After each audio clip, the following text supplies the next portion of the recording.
Howdy, howdy, howdy. What's up, guys? What's happening? Oh, Welcome everybody. Thanks for checking in. We got you there, Randy. Hey, there's Dirtrooster. I was hey, swapping everybody. cameras real quick. Awesome. Looks there good. we go. Hey, we got 73 folks on here already. That's pretty awesome, isn't it? Wow. Good stuff. Appreciate y'all being on here. Tonight we got an exciting show ahead. Hopefully, we got some pretty cool stuff lined up. Most of all, we got an icon on here with us. We got Randy, the Dirtrooster. No, we got Brian, freaking icon. Brian. But we appreciate you coming on, Randy. It's going to be fun tonight. Thanks for the invite. Wow, 75 folks. That's incredible. Well, Randy, Greg had to go ahead. I was going to say, I'm not, Bruce, I promise I'm not going to digress. But I don't know about that. If we could get that guy talking about them fritters.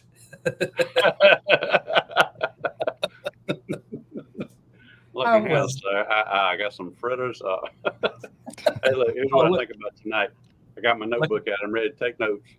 Look at that over there. That's a gray squirrel.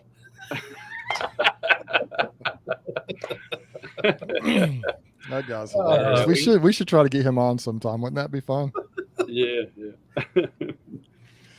Anyway, I'll behave.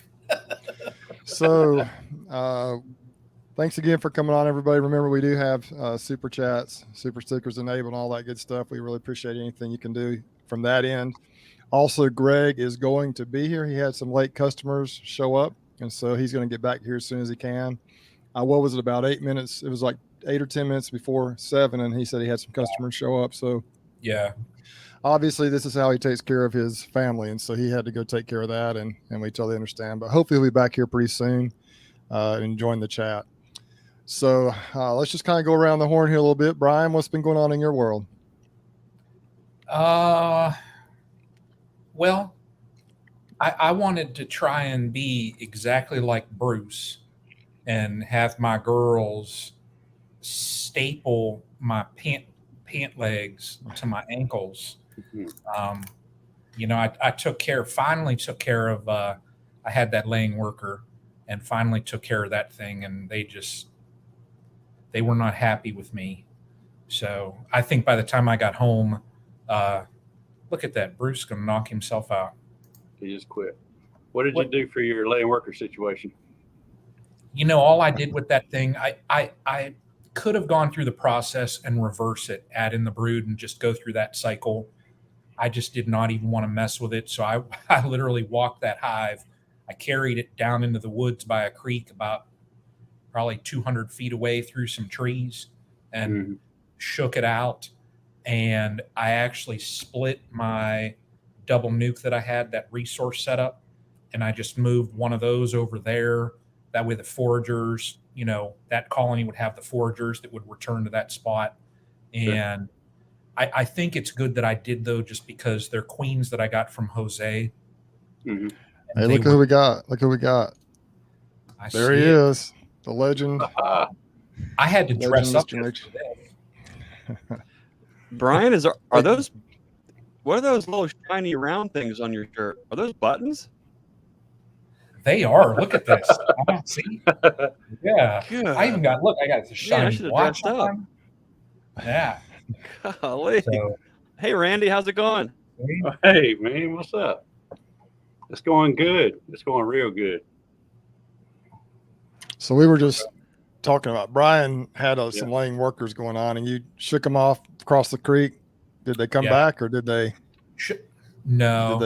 They, I had a couple of the foragers returning back, but it was fine. And I split that double nuke, and that way that colony would basically, instead of working with 4 frame boxes, now it's just going to be, both of those colonies will be set up in 10 frame equipment. So, and it's good I did, like I said, because I was starting to find cups. So they were just packed out. I mean, 2 4 frame deeps, and they had 2 supers on it. and they're building cups out, and She it's had to do that. Yeah. So the only ones that made it back to the box were the ones that were stuck in your ankles when you got back up the hill. exactly it. Yeah. And I tell you, I'm not kidding. When I got home, I got tagged 5 or 6 times, but when I got home and I looked down at my pant legs, down by my ankles, I probably had 20 stingers in each pant leg. Oh man, I've been there and done that. Yeah, for sure. Yeah. But that's it. I just, got that situation taken care of. And when I get home from this work trip, I'm going to start my mite regiment. So get them treated up. Well, David asked, what are we talking about tonight? Well, we're not sure. It's we've got some things coming up. We've got some, we're going to talk about Randy. He's the featured guest tonight, but the topic's going to go wherever it needs to go to keep it entertaining. We also have a couple of other folks going to check in a little bit, so it's going to be a lot of fun. Greg, what's going on in your side of the United States, my friend? Every time we get together, I think, oh man, I'm going to make it there on time. I'm not going to be that guy who's always late, showing up, looking like a dummy. But I think we're finally to the point where I shouldn't even say caught up, but that's what I spent today doing, catching queens and then run them over to UPS real quick and then make it back for a couple customers real quick in the shop. And then just looking forward to hanging out tonight and talking with you guys and just seeing what Randy's up to. But we're just trying to get things dialed in for the rest of the summer. It's, as you guys have already been there, probably Bruce and Randy, where you're at. Me and Brian up here, we're still in the spring and summer was awesome mode, and we're just now seeing the downhill side of the slope where colonies are starting to shrink. Ones that are not queen right, you can start to see all the effects. Starting to see hive beetles kind of show up on things that aren't not enough bees on things. So now we've gone from let's grow as fast as we can to now let's start to protect the assets and get things into a safer situation moving forward. So that's kind of where we're at here in Ohio, I think. Good deal. Well, I'll take a turn, then we'll let Randy have the floor for a little while. In my neck of the woods, I've got a lot of stuff I need to do, and I just haven't had time to do it. This past weekend was somewhat of a not pleasant weekend. On Saturday, when we harvested honey a couple of weeks ago, we took the boxes off the hives. I set them out for the bees to clean up, and then didn't get back with them for about 2 weeks. And what happened is it rained.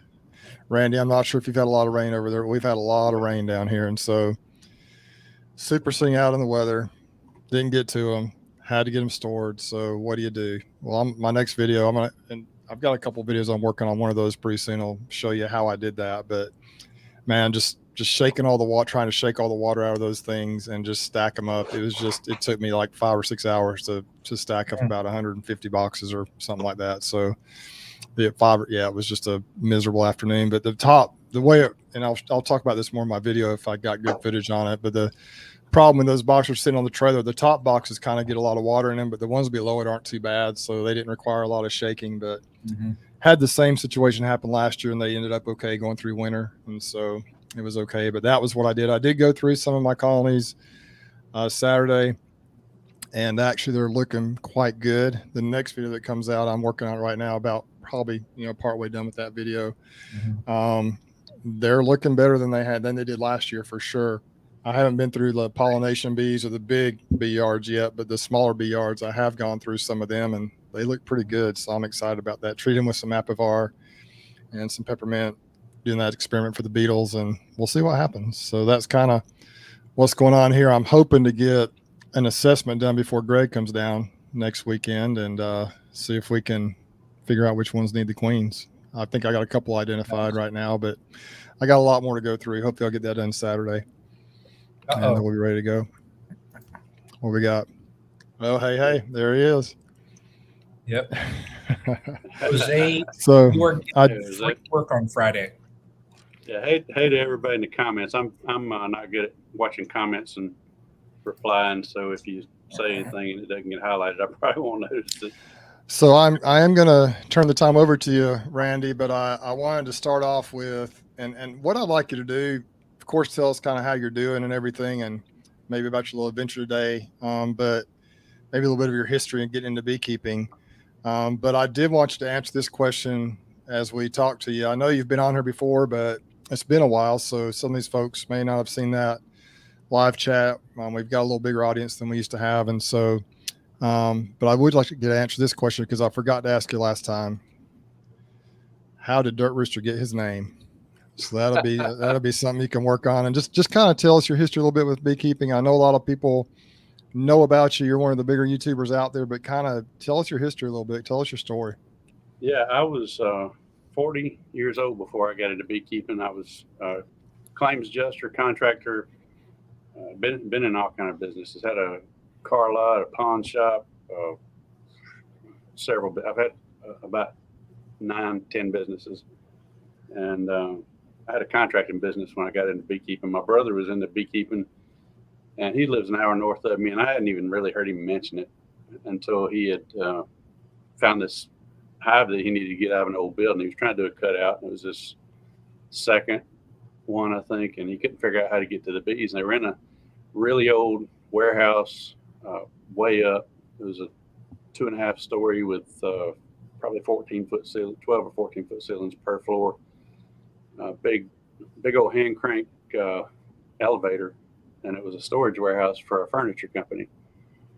Really cool looking stuff. Just 6-foot steel pulley on this hand crank elevator, stuff that you just don't see anywhere. And he was like, these bees are up in this wall somewhere. I know where they're at, but I really don't know how to get to them. So he called me and says, explains the situation. Hey, I need your help to get some bees out of a building. And I was like, come get my tools, whatever you need.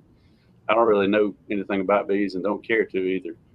And he says, no, I don't need your tools. I need your brain. I need to figure out how to get to these bees, and construction. So, come help.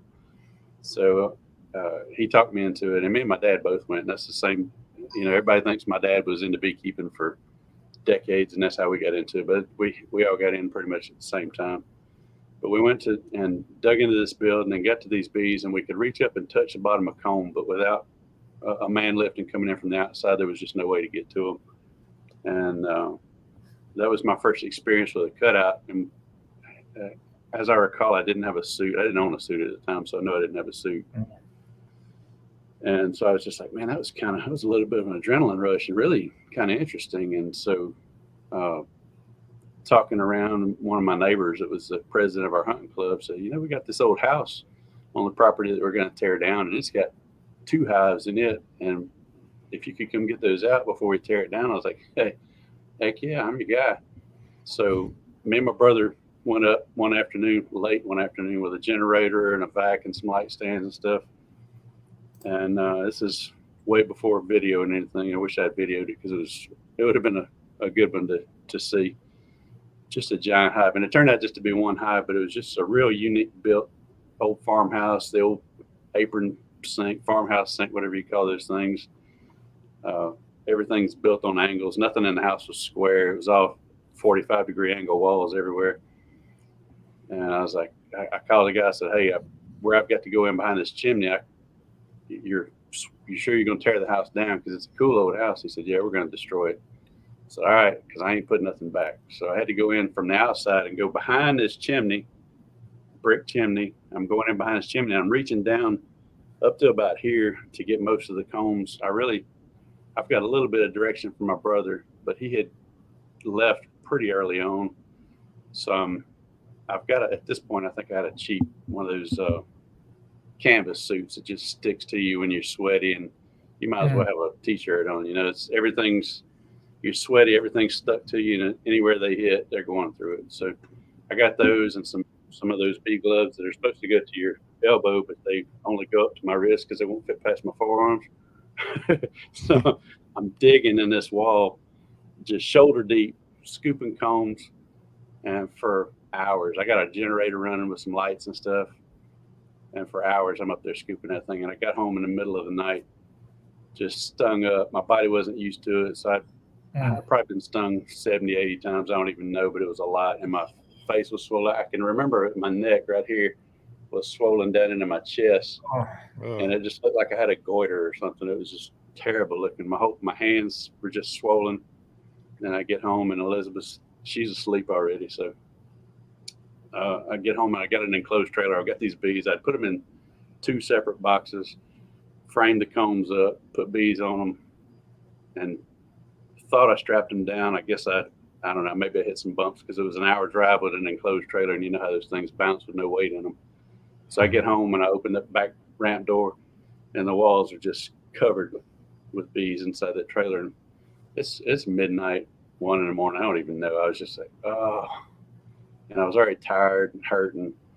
And so I get I had a bee brush and I think a dustpan. I don't even remember. I'm just brushing bees off and dumping them in boxes and set them up. Got stung a bunch doing that. And I get in the house and Elizabeth's like, are you okay, baby? And I'm like, I think so. I'm getting in the shower and I'm counting stings, what I can see. She's counting what she can see, and it's a lot. And she's like, what are you going to do? Like, are you going to take Benadryl? Are you going to go to the doctor or something? Was her what she was expecting? I was like, oh, no, I think I'm going to do it again. And she's like, are you crazy? Maybe so, but I enjoyed myself. So that was really how I got into it. Just I was a little bit of a thrill seeker, unless there's heights involved. But just a little bit of a thrill seeker. Just had a good time doing it, and just found it super interesting because nobody I knew was into bees. I didn't know the first beekeeper. There wasn't much on the internet about it. If you go to YouTube, there wasn't anybody. You could. I think JC's Bees may have been on YouTube at the time, but you couldn't find him. And JP may have been on there, but I didn't know who he was. And just really, and my dad was the same way. He just thought it was the coolest thing. So he dove deep into it, and so did I. And we did our different things. I was doing cutouts back to back. Every time somebody called me and say, hey, I heard you take bees out of the house. I was like, I sure do. I'll come get them. And I go get beat up and waste a day that I should have been working, making some money. I think I did a dozen cutouts the first year and maybe 24, 25 the second year. And I was like, man, I'm going broke doing cutouts. I got to figure something else out. So that's when I turned that into a business. But that's where I started. And the whole thing with Dirtrooster, when I started my YouTube channel, was I had no intention of doing a YouTube channel by beekeeping. I had already put on a bunch of weight, but I used to ride dirt bikes a lot, and I loved it, and I really wanted to get back in shape and start desert riding and Ironman the Baja 500 and maybe the 1,000 if I got in good enough shape. And so I thought, well, I'll put this YouTube channel together and figure out how to use YouTube and just chronicle my trip back to fitness and dirt bike riding. And so 628 was my engine size on my dirt bike. It's a Honda XR 600 with a 628 kit. And when I started YouTube, you had to pick out a channel name, and if it was already taken, you couldn't have it. I think you can have multiple channels with the same name now, but everything was taken. Everything you come up that you think is the most clever thing you ever heard, somebody else already got it. So even 600 Dirtrooster was taken at the time. So I thought, well, 628 Dirtrooster, nobody will ever know what that is unless they're desert racing for, in the late 90s, they'll know what it is. But by the time the channel was big enough that I thought, that's a stupid name, maybe I should change it. It was already too recognizable to change, and I thought, well, I'm just stuck with it. So I like it. That Rooster is actually my dirt bike, but now I get called that. So that's what it is. What I hear is that in January, what we need to do is ride into that convention center, picking up a Dirtrooster. Yeah. Tell me Keeman wouldn't love that. Us four just ripping into that convention center. Yeah, I've got a REM 250 that wouldn't take much to get it back running. I could make some noise coming in there on that. I want to see Randy come in there with a big grand entrance on Randy on a real big hog that gets like 70 miles a gallon, a big old Honda Z50. I want to see Randy just cruising on one of them things. Funny enough, that's what I look like on a regular sized dirt bike. I was walking wheelies across my mom's front yard, and this was at 300 pounds. I weigh about 360, 370 now, but 300 pounds. My cousin was out there taking pictures of him. I said, let me see what you got. I was like, holy smokes, that's a big dirt bike, and I make that thing look like a mini bike. I gotta lose weight. That looks horrible. But Wow. I don't look right on a motorcycle. Well, that's an awesome story. Brian, do you have that little clip pulled up? I want to tell you my story about how I found you. I mentioned this before when we did a live, but it's been a while. And so I've been doing bees since 2013 is when I got started. This is my 10th year right now. And so I can't remember. I guess this video was put out about 7 or 8 years ago. But I remember when I was doing the YouTube thing, kind of looking through, this is when I found, I think this is the first video I saw with Dirtrooster here. And maybe you remember this video, Randy. It's the one where the huge swarm is up in the tree, and you said it may be the world's record swarm or whatever. Yeah. So I still think it probably is, but yeah. So tell us the history behind this, and then we're going to watch a little bit of it because it's pretty dang cool. Can you tell us the history of how those bees ended up in that tree and what you did to catch them? So this is on a commercial bee yard, and they're running 20,000 colonies right now. At the time, they were at 16 or so thousand. So they cycle hives through that yard, and this is their primary yard and their shop and everything. So they bring coming off almonds, they'll bring trucks in, unload them all there, pull the queens, load them back on a truck, and take them out and put them in out yards while they're getting ready to go place cells or queens or whatever in them. So when and it's probably on this yard, they're running 6,000 to 7,000 colonies through there during the season, maybe even more than that. I don't know. But when you offload, especially if it's in the daytime, all the foragers go out. I mean, they come out of the box, they go out for water, for resources. And when they come back and you've now moved the hives back onto a truck or moved them somewhere else in the yard, they don't know where to go. Their home's lost to them. So they pile up in pine trees, oak trees, whatever. So there's trees up there with limbs this big around that are just snapped off from the weight of bees. They'll it's all different colonies, but they'll all pile together in these massive clusters. And, and these guys don't have time or the need for these bees. They're all older forage bees. They're busy raising queens and making splits and doing whatever hive maintenance and everything else they've got to do. They don't really need the bees, and it's a good opportunity for us to go have fun and hang out with those guys and do a good video. And we get to take all these bees and rehome them with new queens and save the bees, so to speak. But we do turn them into productive colonies. But that's how they're getting so massive, is they're running 18-wheeler loads of trucks in there, offloading, reloading, and going out to our out yards. And not all of them, but a lot of the forage bees just don't make it back to the box before they move the boxes, and they just get lost in the mix, and they wind up in those trees. And you can see all the boxes on the ground back there behind us. They're scattered out through shady areas of that yard, and that's where they sit for off and on for several months. They'll work that yard. And so this video is one of those massive swarms, or they're not really swarms. They're just clusters of lost bees, but everybody calls them swarms, so we call them swarms. And so that's what you're about to see, is us shaking one down in the back of a truck with, I think there's 22 boxes in the back of that truck with who's silver, diamond, white trash. I don't know, but I guess Brian's on top of deleting them. I've been trying to delete them. Instead, I've been popping them up on the screen. Sorry, guys. I got it. I'm over here trying to do it in the. This is why we need Brian. This is a prime example. We're just not smart enough. I'm like putting them in the thing, and Brian's already deleted them. So I'm sorry, guys. Did you see what Bruce did? In here. I was going right down the list. Bruce did. I blocked. Did I block Mike Berry? Tell Bruce blocked Mike Berry. Did you unblock him? Unblock him. I mean, can I unblock him? Can I unblock him? You can. Mike, he gets out of hand. It's with all that how do I do it? How do I unblock him? We don't need none of that.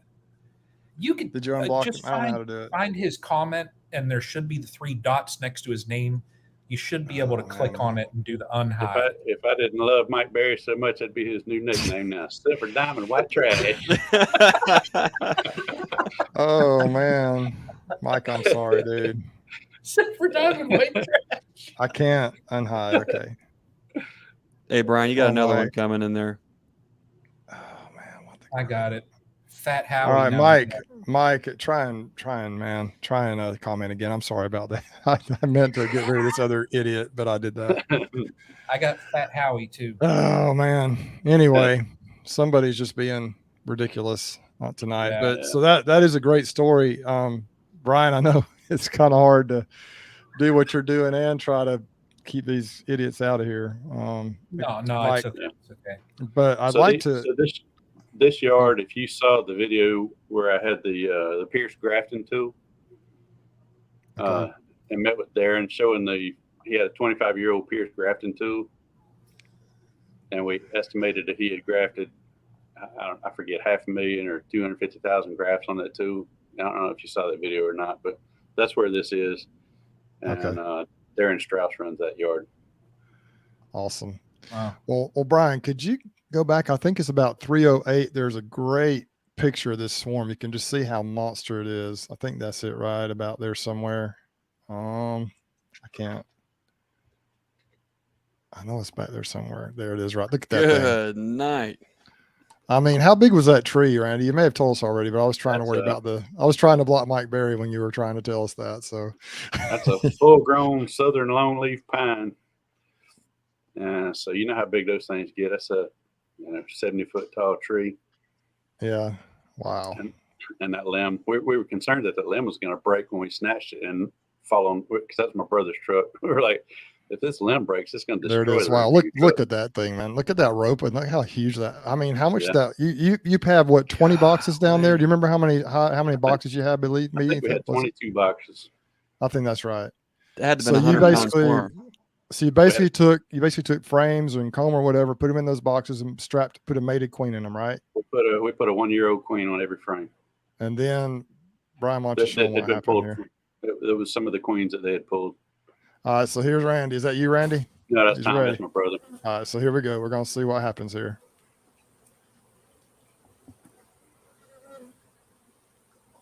Ready? Good night. Look at that thing. Oh, I hear it hit. Boom. Isn't that awesome? Isn't that just the coolest thing? Golly, man.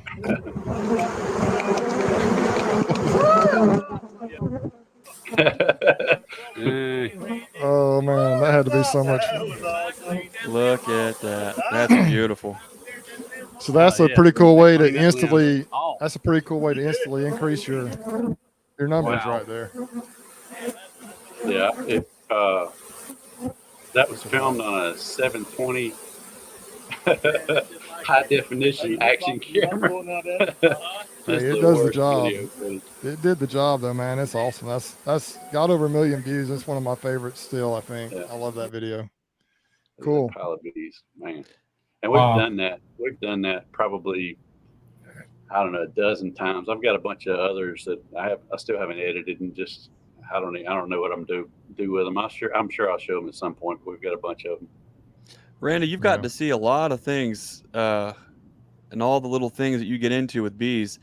But every now and again, you just run across something and you're just like, oh my gosh. Just when you think you've seen it all with bees, you get into a situation where the full magnanimousness, if that's even a word, of bees is right in front of you, and you're just like nearly paralyzed with how intense a situation is. Is there a point in time that you can remember being in a situation around either so many bees or such an intense situation where you're almost just like, what's going on here? It really takes you back and you take notice. Probably the first time I ever really saw anything that was over the top cool and unusual to me was I had been doing cutouts for several years, so I'd seen every configuration of feral colony in a structure you could think of just about. But I was out at another local commercial guy's yard, and he had his flatbed truck parked there, and they had just dumped pollen sub all over the bed of that truck, and I think there was only 80, 90 hives on the yard at the time, but the air was so thick with those bees on the back of that truck taking that pollen sub that every time the breeze would blow, the whole cluster would just move with the breeze. And That's I went over awesome. and stood in the middle of it and had my dad video. So I got to go stand in there, video for me, and just stand in the middle of them. And they're flying around me. They're like, "Hey, you're in our way," That's great. That's awesome. Wow. And it was just the air was so thick with bees. I was just like, "This is incredible. I got to go stand in this." Wow. I don't know why you just have to go stand in the middle. It's like, I see a tornado. Let's go stand in it. Yeah. But I loved it, and that was the first really crazy thing that I saw that I wasn't accustomed to. That's a good one. Well, Brian's thumping those trolls again. Oh yeah. Anyway, that's so cool, man. What's that? I said I'll be on them. I see. I don't know how you do it, man. I'm like trying to listen to Randy, and all of a sudden I see him pop up, and then I'm like deleting Mike Berry. So I mean, that's how I handle those trolls. Well, I'm glad he's back. Glad Mike's back. That'll teach him. He just. It's not Mike. Was it Mike. Fox something? Straighten it up, Mike. Yeah. we got Yappy checking in. I was trying to go through the comments and see if there was any questions to see if there was anything, but all I'm seeing is trolls. Whack a troll. Lisa said. Grammy midwife says whack a troll, which is what Brian's good at doing that. Mike. Yeah, I got shape up or ship out, Mike. And here Brian's putting him up there. I'm deleting. Alhambra Orchard in Apiary says Mike had it coming. Oh man, that's awesome! Look, Randy, tell us about your logo that you have on all your merch. What was kind of the motivation and inspiration of putting that together? Because now it's definitely it's a thing. You see it everywhere. Tell us about how that came to be. I wanted a logo. I wanted a logo that nobody else had, and really, I'm not artistic, but if I see something I like, I'm like, hey, that's good. Let's go with that. I had a guy down helping me with my website, and he says, yeah, I know how to design logos and stuff. I said, oh, really? Okay. So we sat down at the computer, and his way of designing logos was to go through Google Images and pick out something you like. And I was like, all right, well, this is not really designing a logo. He said, no, but we can take these and modify them. So I found something that was, it was not this, but it was the hexagon bee. Anyway, it was the base of it. And I was like, that's kind of cool if we change this and do this. So we changed a few things, and that was our first image. And so this is the third or fourth rendition of our logos. We've made, I don't know, about a change a year since we started it. This must be our fourth. Small little subtle changes every year. And, but that was the start of it. We found something on Google Images that I kind of liked, and so we adjusted it, modified it, changed the colors, added some shading, add some outlines, change the shape of the wings, add a stinger, add some antenna, and so that's where we're at now. Will you guys be offering tattoos at the Hive Life 2023 with your logo on it? Yeah, only for the chest. Okay. I got on your chest. That's cool. It's cool. That's cool. It's a man tattoo. You got to go on your chest. I need to come up with something. I've got a son who's really good. Actually, all my kids are pretty good artists. Most of them are. My wife's a good artist. I'm a horrible artist, but I got to come up with something cool like that. But there's no way that is unmatched, I think, in the logo world right there. That's awesome. Yeah, we have, I don't know, we've been back and forth on it because I'm still not completely 100% satisfied with it, because if you look at the wings, yeah, that's cool. Love it. They look like a flat blade screwdriver on a multi-tool. But man, it's so cool though. That's all your merch. So everybody, if you haven't got any Randy stuff, he's got this merch right here. It's obviously very cool. And what I've noticed, Randy, over the last few months, since I actually met you at Hive Life and everything and paid more attention, is a lot of these YouTubers out there are wearing your hat in their videos. And so it's kind of spread like crazy. So that's pretty cool. Oh man, I appreciate it. I'm so proud when I see that. I'm like, hey, I love that guy. Thumbs up, follow, share. All right. Well, I love it. I'm appreciative of the support, and I don't deserve it, but I do appreciate it. So I'm gonna share somebody else's.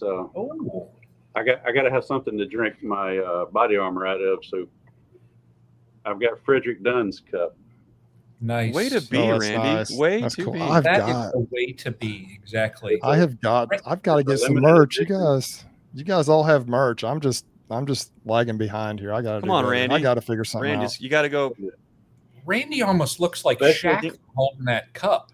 Pinky's up. It's big with him. Pinky's up. It's a shot He's glass. Like Shaq. I told you I look funny on a motorcycle. You can kind of see why now. See, and a little known trivia fact here at the Hive Life, Dirtrooster over there, that was the very first beekeeping merch that my wife bought. Oh, sweet. See? Tell her I love her for it. I appreciate it. She got the Dirtrooster shirt. I'm gonna have to buy a hat. I gotta have a hat. I wear the Alabama hat, Roll Tide, but I may have to start wearing Randy's hats in some of my videos. Have to bring you one if I can get over to your place. I heard that Greg was coming to your place. He is coming on the 29th. Wouldn't that be a hoot, Greg? Was that supposed to be a surprise? I hope I didn't. Nah, it's fine. I talked to Greg actually to see, and we may try to see if we can get a few folks over and do a little something on. It's the 29th of July is when he's going to be rolling through here. So, that's going to be a lot of fun. Looking forward to seeing you guys. Wow. Well, we have a guest we'd like to bring on now, and I get to know her a little bit, Brian, and we have Emily. Hey. Emily from BeFit Beekeeping. Mm-hmm. She's doing a pop on tonight, and she actually sent us a video question. So I talked to Emily a little bit, and I thought, well, we could do the question and we could meet her at the same time. So, Emily, this is you got. I'm not sure if I can point. Let's see over that way. That's Dirtrooster over there. That's Randy. Yep. We got Brian over there. We have Greg. It's all backwards on this. That's kind of fun. But let's go ahead and watch the question, and then we'll get to know you a little bit after that. So, You got that ready to roll, Brian?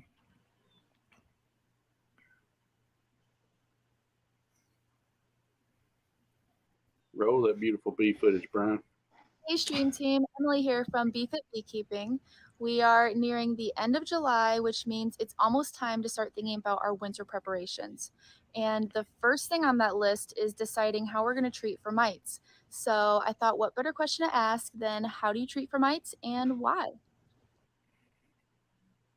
That's a great question. That is a perfect question. And like you said, we are coming up on that time where we need to do that. And so that was very timely and awesome question. Thanks, Emily. So we'll start off with Randy. What are your thoughts on mite control? You better end with me because mine's going to be long-winded, and I'll tell you up front.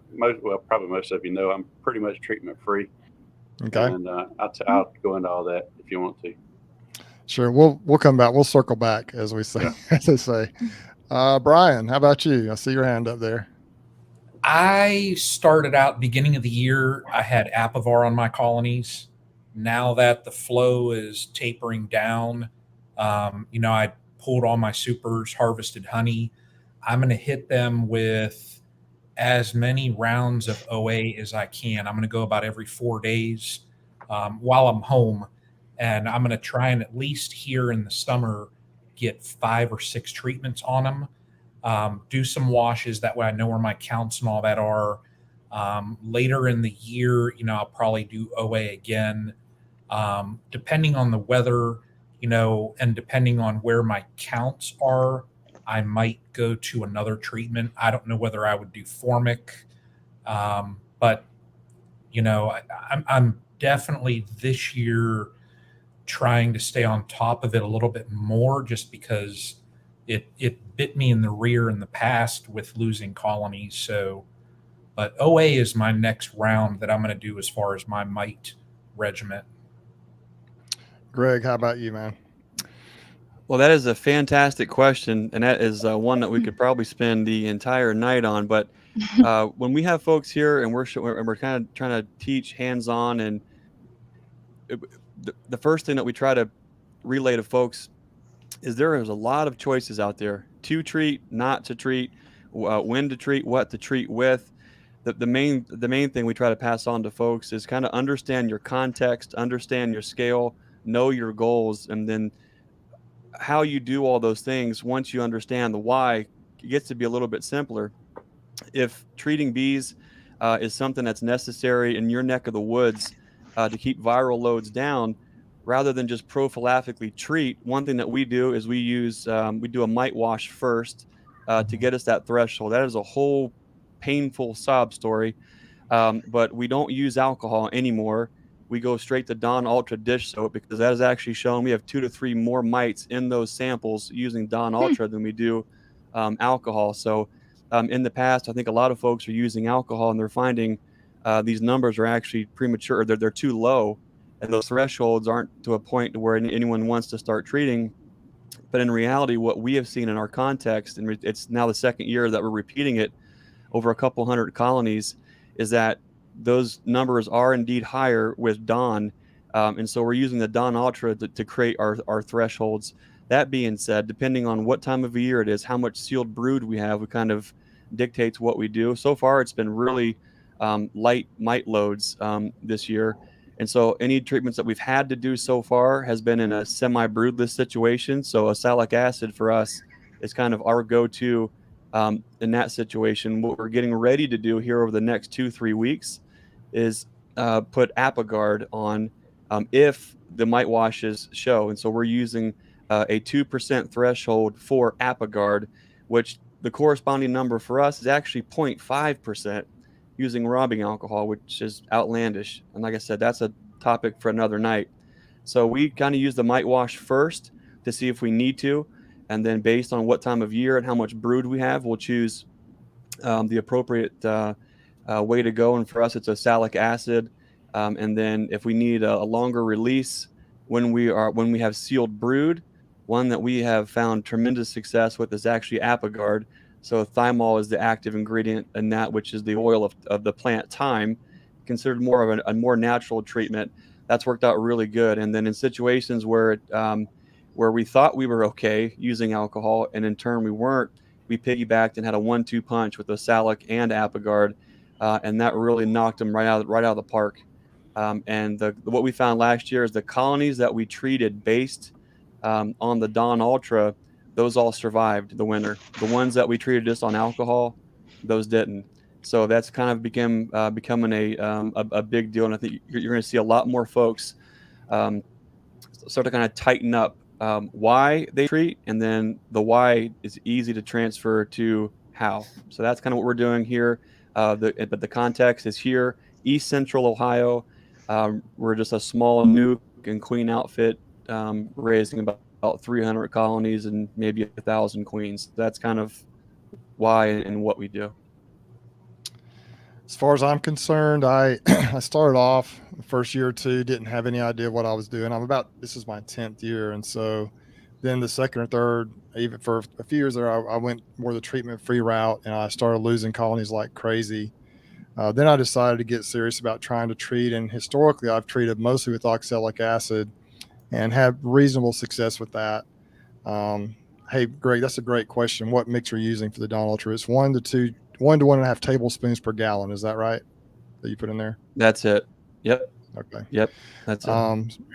So, dang, the trolls, man. They're just after us tonight. I know, you're so fast.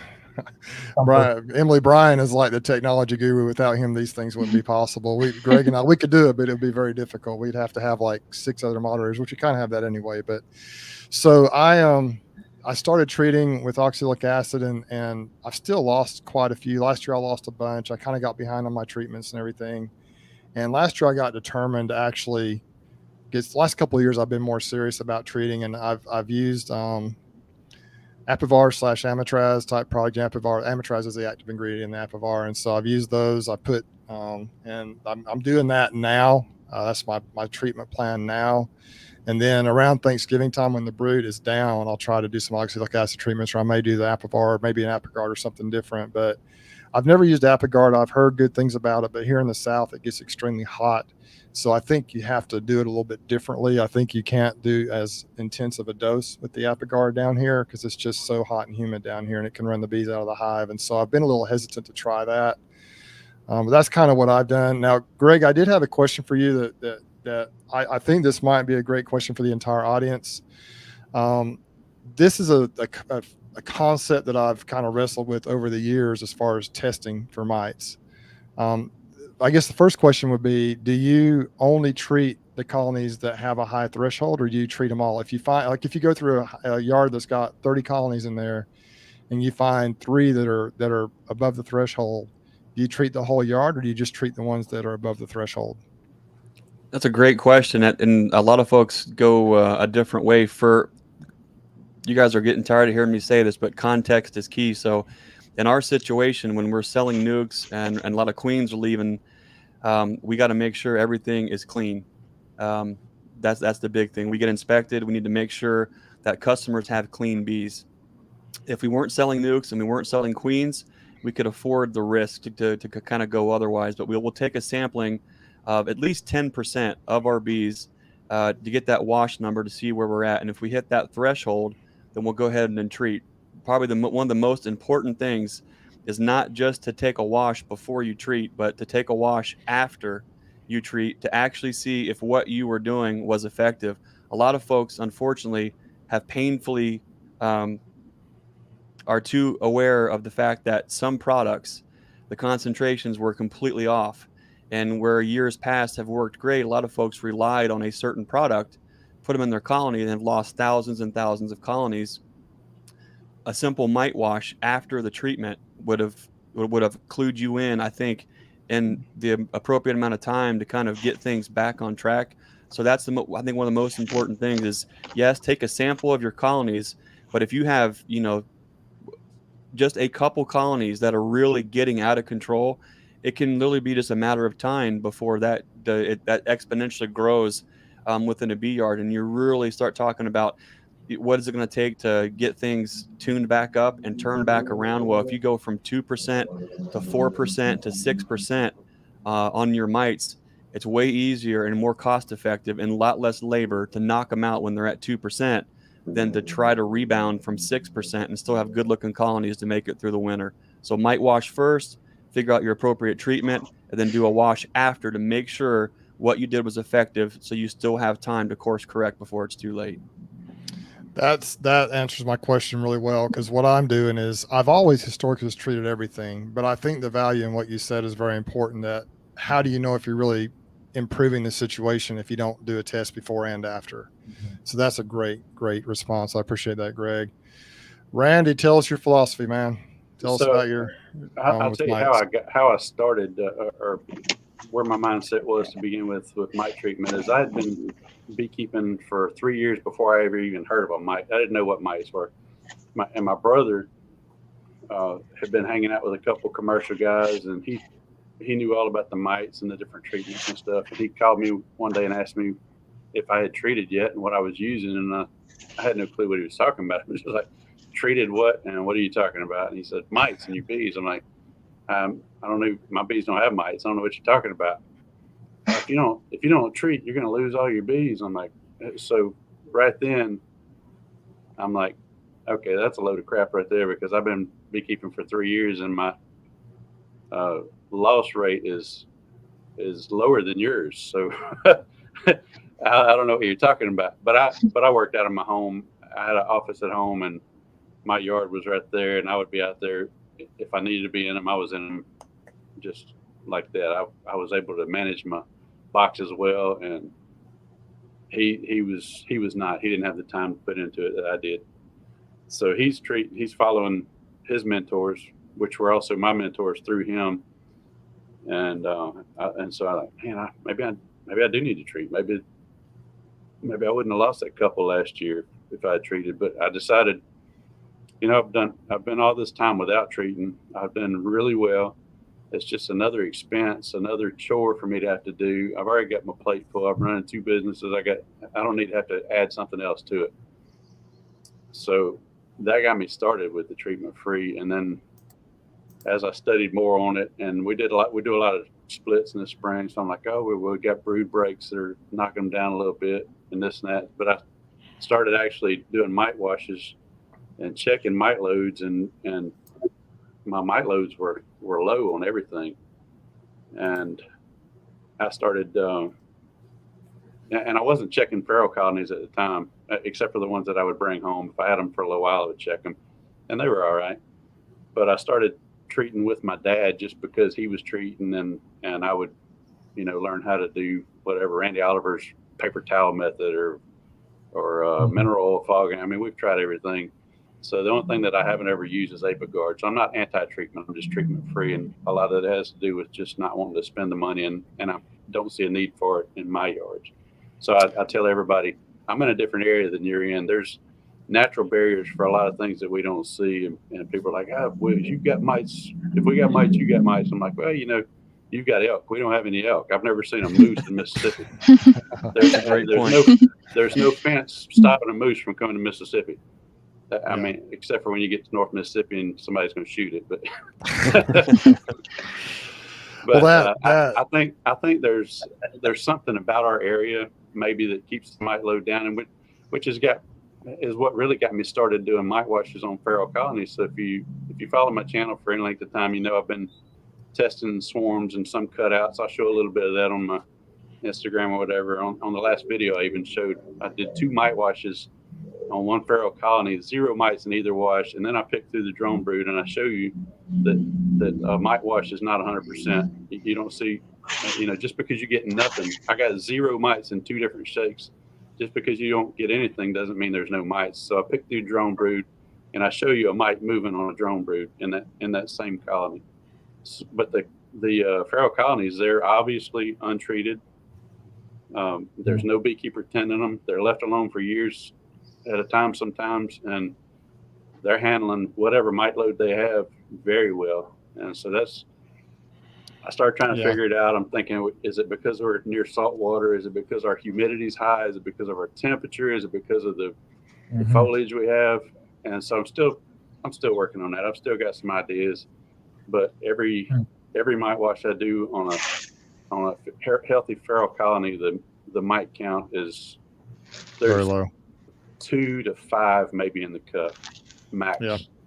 Well, that brings up a whole nother point, is that you are doing mostly, you get a lot of feral colonies in your cutouts. And so, a lot of those are probably established colonies for sometimes even years. They've been in there and they've reproduced and they've continued to keep their thing going. And so that makes a lot of sense that they would be maybe tougher bees. And so that's pretty cool. Yeah.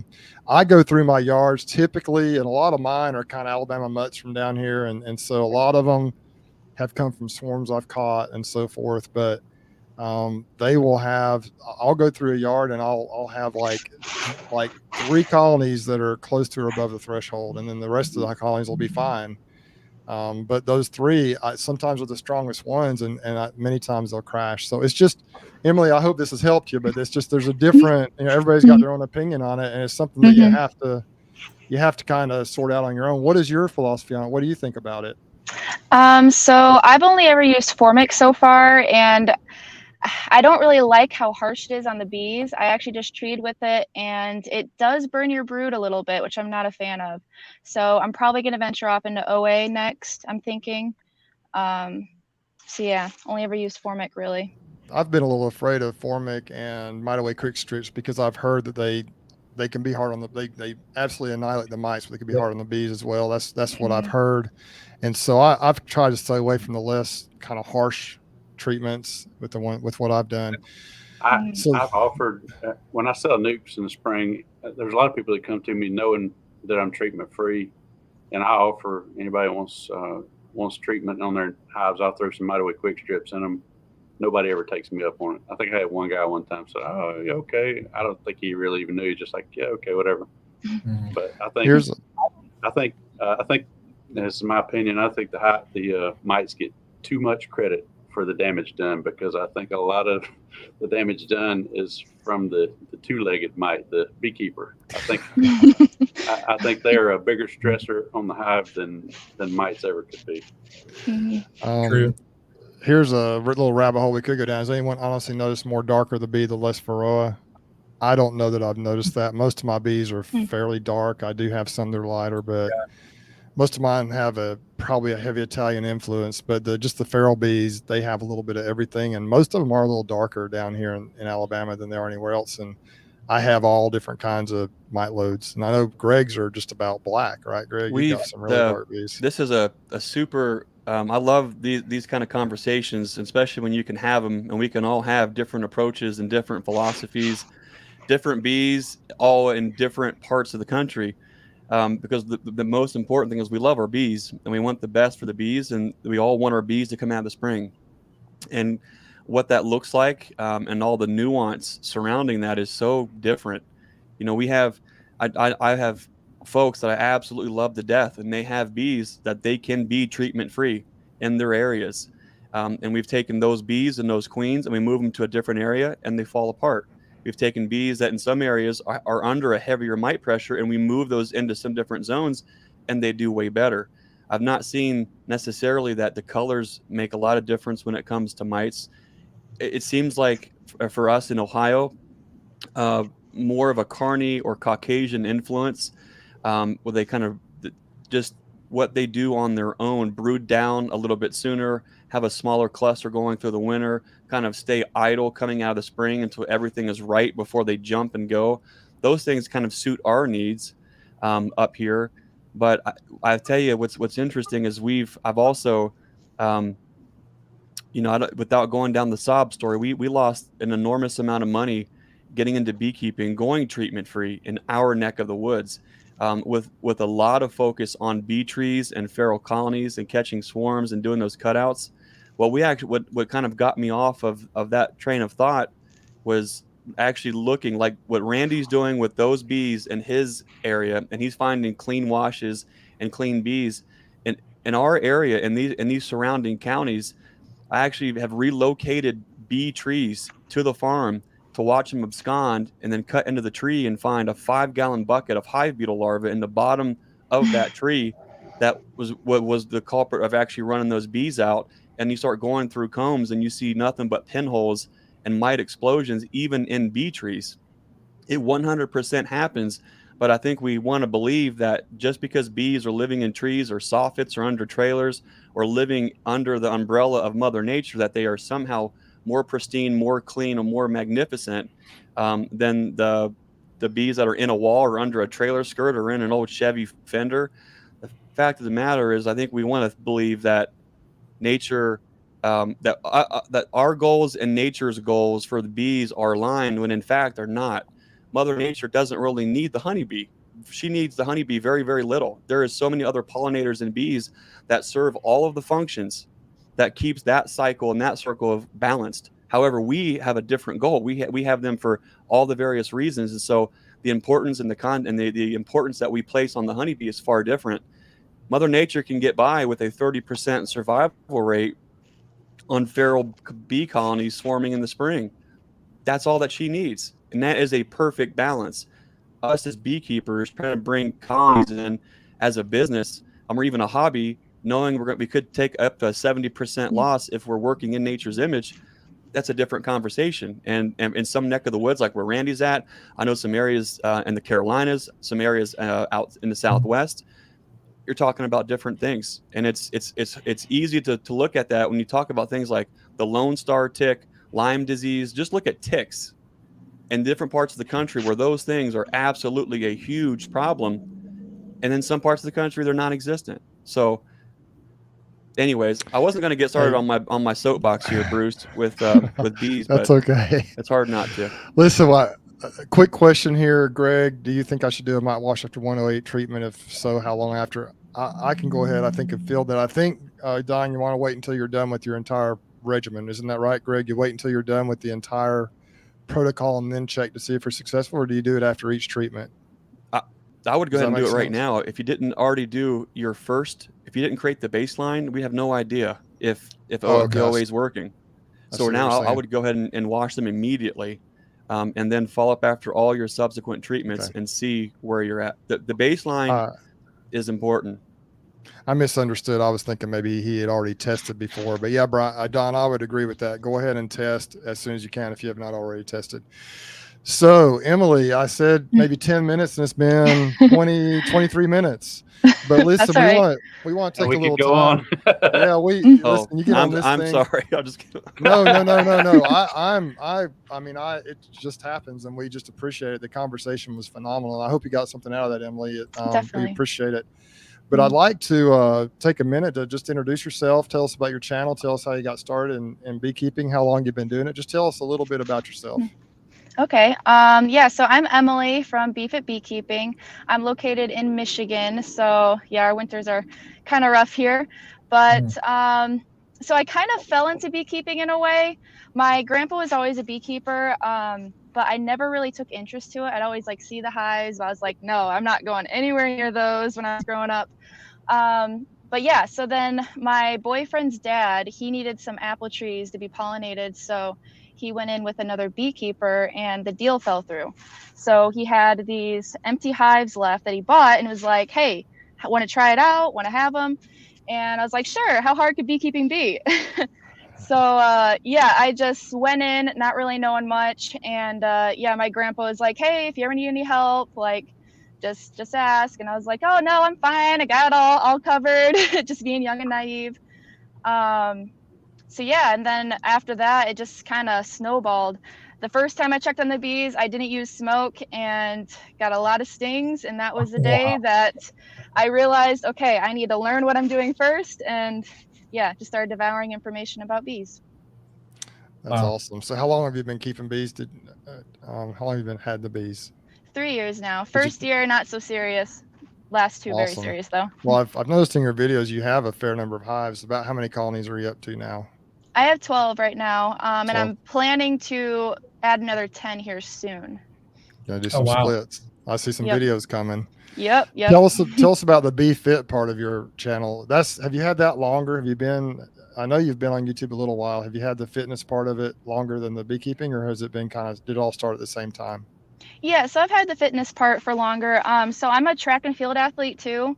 I've been wanting to make it to the Olympics one day, so I'm kind of like in like the limbo between just like a casual runner and then like a professional runner, so semi-professional in a way. So yeah, I've been doing that since high school. So that's been around for a while. That's awesome. That's good stuff. Well, I'd encourage everyone. I'm not even sure how I saw your channel. It just kind of popped up on my feed, I guess. And I'll tell you, I was telling, I think it was Brian earlier, one of those guys over there that you already have a lot of things figured out with the YouTube as far as the thumbnails and the titles, and you just do a great job with your videos. You know, we're all this. I'd like to just welcome you to the community, so to speak. We call ourselves the I guess you could say the beekeeping YouTube community, or the hive life community is another name. I'm not sure if you're familiar with Cayman Reynolds. Cayman has kind of started a movement. He's got 50,000 subscribers almost right now, but he started a conference that's quickly becoming one of the biggest conferences in the country. And the whole idea behind what he and his wife are doing, and everybody on this, you know, Randy's a part of this, all of us are, is we're trying to bring together the beekeepers, you know, I guess big commercial beekeepers, small commercial, you know, small hobby beekeepers, sideliners, just bring everybody together. Those who are willing and open to learn from each other, like we had tonight. That was a perfect conversation for this hive life movement that we're doing. You know, everybody has a little different opinion. We went all the way from test and treat always to treatment free, and everybody got along just fine. Nobody yelled at anybody. You know, there's 5 different opinions on here, if not more, but we all get along. We actually learn from each other, and that's our whole goal with the hive life movement, with the StreamTeam, what we're trying to do here at the beekeeping chat. And it's just kind of fun. And so everybody check out Emily's channel. I imagine you'll have a few more subscribers tomorrow, Emily, or right away, and just check it out. She's doing a great job, and sounds like she's growing. And what will happen with bees is, as you mentioned, it is addictive. And, very. And they multiply. And so, you know, as they multiply, you just end up with next thing you know, you'll have 100 or 150 or whatever. Mhm. So, Yep. well, before we let you go, do you have any more words of wisdom? Anything else you'd like to say to the group here? We got 183 folks on here right now, so you got a pretty good platform here. If there's anything else you'd like to mention. I'm not good on the spot. Oh man, what do I have? Okay. No, I do know that you're very good. I've seen some of your, since I subscribed, I've seen some of your fitness stuff. Do you do a reel every morning or a short every morning, pretty much? Yeah, I've been trying to. And so those are some inspirational things that you say. And so she's always got good tips and pointers, both for the fitness side of things and for the beekeeping side of things. And so Nice. I've enjoyed just watching your channel the last few days. Thank you. All right. Awesome. Well, guys, we sure appreciate it, and we'll let you get back to your evening. Thanks so much for coming and joining us. Thanks for having me. All right. Take care, Emily. You as well. That was cool. Yeah, I Emily's have to go awesome. check out her channel. I hadn't heard of her before. Yeah. So we have a giveaway. Or Brian and Greg, do we have still have this giveaway thing we're going to do here? I tell you, I know. So I've been bad this week. I did not have time to do a wheel. Oh no. You got a phone book? Scroll and point. I'm not taking my hat off. You'll see my So baldness. We could put names out of a hat. What are we doing, Brian? So could we just have everyone that was on there last week just go ahead and quickly make a comment and of some kind, and then just kind of go back to the comments for the next couple of minutes and spin a wheel or do whatever type of picking we want to do.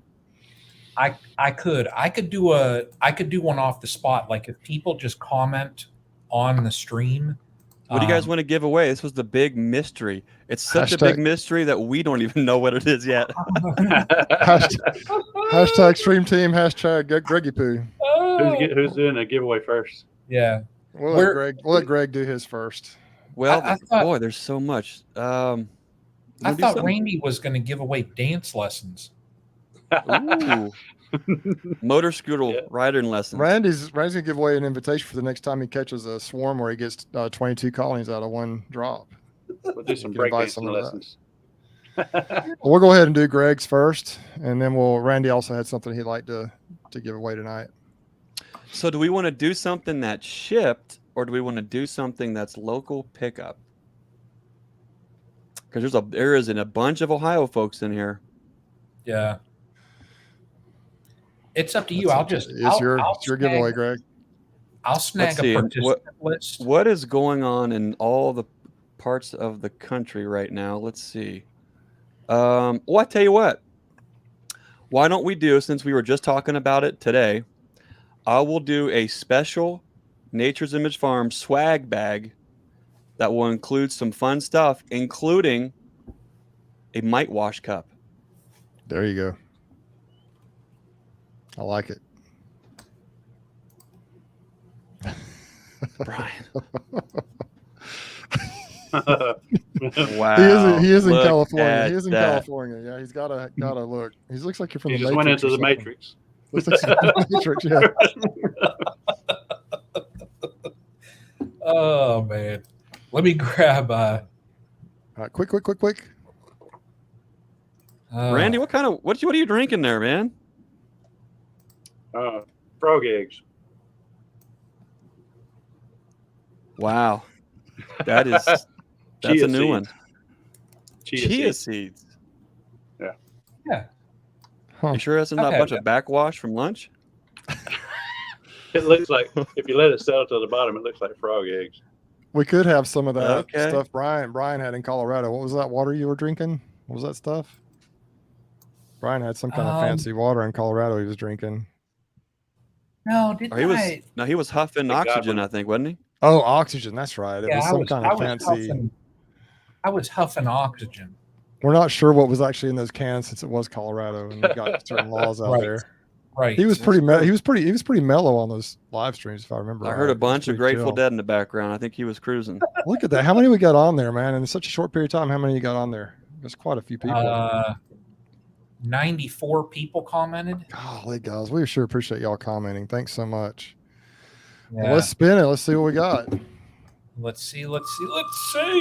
This is what the swag bag. Swag bag. Who we got here? Who we got here? Who we got here? Who we got here? Southeast Homestead. Yeah. Cool. Southeast Wow. Homestead. Make sure you message and say, well, I guess they'd have to be in here if you got them on the wheel, huh? Yeah, they'd have to be in here. So shoot me an email at naturesimagefarm@gmail.com and we will get you a one-of-a-kind swag bag with all kind of goodies, including a mite wash cup. So you too can wash some mites or some bees. Love it. Hopefully Love just it. bees, no mites. That'd be ideal. I forgot to mention when Emily was on here, I did some mite washes this past Saturday, and I went to one of my bee yards, one of the smaller ones. And the first one, it's interesting, Randy, that the first hive I washed was a swarm I caught. Probably a feral swarm out of a tree or something back in April. They blew it out. I got at least one, if not two boxes of honey off of them. They're still looking pretty good, and they washed 0 mites. Yeah. Wow. Big full production colony. Start off as a swarm, Nice. big full production colony, and then that's what happened. The next one I went to had 16 mites in the wash, and I'm using the Dawn Ultra. So I went ahead and just treated them all. But it is interesting. Let's go next door. That's right. Well, it was on the same yard, probably about 8 or 10 yards away. But so we do have a question here that is a good question right now, this time of the year. What do you guys do with wet supers? So we may all do the same thing. We may do some different things. So, Randy, what do you do with your wet supers when you harvest your honey? Stick them outside and let the bees work on them, and then stand them on the edge under a carport and where the sunlight can get them. That works well. I know Mike Berry does that. I know a lot of people do that. Thanks, Matt, for the super chat. Thanks so much. And what about you, Brian? What do you do? I tossed, because I'm the backyard guy, I tossed mine back on and let them clean them up. And probably when I get home, I'm going to look at them. And if they're packing anything, then I'll leave them. If I doubt that they are, I'll probably pull them off, and then I'll start with my treatment regimen. But I put them back on. I figure who's the best cleaner, So yeah, that's true. Yeah. Greg, I know you don't do a ton of honey, but what's your philosophy on that? It depends. If I'm a little late, we don't usually pull off a whole bunch, but the flow's been way too much. And so I'm pulling honey frames out of mating nukes. When those get spun off, those are going right back in service, but it's during a time of flow. So it's not a real big deal. If it's getting into a little bit of a dearth, and we're doing that, I'd rather put those things out when I'm done spinning. I'll put the extractor in the capping tank and those things out and let the bees clean them up first before I put them back. And then I like to, when I am doing that, make sure I'm putting them wet supers on as I'm making splits and doing things like that in a time where the bees aren't going super crazy for it. Then I don't really have to worry about robbing. But if I wait until like we're starting to get into dearth right now, if I put wet supers back on stuff, I can potentially have a little bit of a problem. With just a little bit too much robbing and too much air frenzy, and that's not ideal if you're talking about a nuke yard or with queens, So that's what we do and don't do. I'd like to thank Ron for the super chat or super sticker. Also, Matt Kirkland, who actually he and Sylvia are together. Sylvia donated $20 earlier, so thanks both of you guys for that. They actually did a video question a couple of weeks ago, if you remember, from out west. I think they were in Montana or somewhere. It was a beautiful backdrop and. Cool. They participated in our one of our videos a few weeks back. So what I do is, and I'm going to have got a couple of videos coming up. My 2 videos from now probably is the one where I'm going to show how I store my supers. If you watched my extraction video where we did the last full length video, regular video that I did before the ones come out in the next couple of days, it was actually on my honey extraction. And at the end of that video, if you watch the end, that's one of my favorite parts of the video actually, because take you out there, show you the bees that are starting to clean up the supers. We just put them on a trailer out there, and then some of the folks that helped on the crew came out and were kind of hanging out with the bees. It was pretty neat. And then after that, we got to kind of get a final recap of the day from some of the viewers. Some of them are on here. Michelle's on here, Lisa's on here, and I'm not sure if Ed's on here or not. I'm not sure if Richard's on here, but anyway, it was a lot of fun, and we leave them out. I typically leave them at the location where we harvest at Rusty's place. his bees, get a good head start on it. Then as soon as I can get down there, I hook them up to my truck and take them up to where my bees are at the farm and just set them out there in the woods not far from my bees, and they clean them out the rest of the way. Ideally, I would be able to get them stored immediately within 3 or 4 days, but I never seem to be able to do that because I work and life get in the way. And so it was a couple of weeks before I got to them, and it had rained quite a bit. So it was an absolute, just one of my, besides dead outs, it's my least favorite thing to do is store the honey supers the way I do it. I don't have a place big enough for the number of supers I have to do. I would like to do what Randy does and what Mite Berry does and put them on end, but I just don't have a place big enough to store them that way. So I do stack them. I use Enos, E-N-O-Z, Enos moth ice crystals, and that is the same thing as paramoth. Is that? Yeah, okay. And so what I do is I'll stack them up. I had, first of all, with these, the top boxes on each stack that were sitting on the trailer had water in them. I had to shake the water out really hard, and then I stacked them up, and I put about every fourth box I'd sprinkle some ice crystals in there, and that worked for me last year. Had a similar situation with the rain last year, and the supers came out of winter okay. Sometimes they'll be a little bit moldy, but the bees will clean it up like immediately and fix it. I don't like that, and I had hardly any this year. I was really surprised. I was just dreading taking those supers down, but they weren't bad at all. They actually came through the winter in really good shape, and so that's what I do. I stacked them actually. So because of my space limitations, once again, I've got a lot of room up, but not a lot of room floor space, and so I stacked them up 16 high. And so that was fun climbing up the ladder to get those jokers on the top of that stack. But we got them, and we ended up with, I think I ended up storing over 150 boxes. Still have a few I need to get stored, but that was most of them. So I used to use wax moth crystals. I used to stack my boxes up in those wide rolls of like saran wrap. I would wrap that around the stacks, and then put a piece of newspaper on the top and put a whole bunch of wax moth crystals in the top, put a lid on it, and that's the way I used to store them when I didn't have a lot to worry about. Yeah. I'll tell you, my buddy Ted, he from what I understand, he is, he's told me, I think he probably is the largest commercial beekeeper in the state of Alabama. And what he does is pretty cool. Now he's got, like, I think he says he's harvesting 2,600 supers of honey. He's in the process of doing that right now. But I've been up to his place. It's about 140, 150 miles north of here. Went up there on a winter day, actually, and we just kind of sat down and talked a bit. But he puts them on a pallet. They come off the line, the extraction line. He's got a big Cohen extraction system. I think it's 120 frames. So, and then he puts them back on pallets, wraps them in saran wrap or plastic wrap, and then he stacks them out in his pole barn where it's open to the air, and the bees rob it out, and then they just stay like that through the winter. And with the air circulation, with the light that gets in them, I think he stacks them maybe 4 or 5, maybe 6 high even, but he'll stack the pallets up to the top of that pole barn, and the air circulation, everything. He just swears that he doesn't have any issues with wax moths or any problems. And so he doesn't use paramoth or any chemicals on them at all. And people get a little concerned about the chemicals with paramoth, but that stuff evaporates fairly. I don't know how quickly it evaporates, but by the time you pull those boxes off, if you let them out just a little bit, the ice crystals have completely dissolved and evaporated by the time you get back into them in the spring. And so I've never had any issues at all.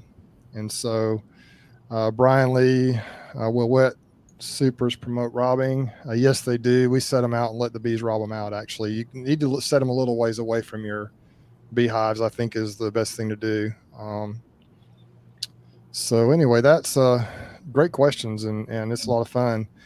We've got a couple more things we want to do. Randy, you wanted to do a giveaway, and so we can move on into that right now. And tell us what you got for us. I'll hit a couple of quick questions too. One of them is, what about a bug light for moth protection? I bought one of those $140 blue lights from Tractor Supply for mosquitoes. It didn't get the first mosquito, but it was jam-packed with moths every time I opened the cup on it. So I think that's a good option for moth control. And I've also tried first thing anybody ever sent me as a YouTube subscriber was some of those ultrasonic plug-ins for insects. And I plugged those in around some equipment I had stored, and they do not work. It just had a little red LED light on it. It was the only thing that came on when it plugged. I don't think there was anything ultrasonic. But yeah, the giveaway. Okay, for a giveaway, I have a brand new diesel fuel only sticker. Does anybody know where that goes? That'll go on a brand new date ant smoker. Nice. Highest Oh. quality smoker that I know of. And these are the ones I use, and I cover up Date Ant's brand right here.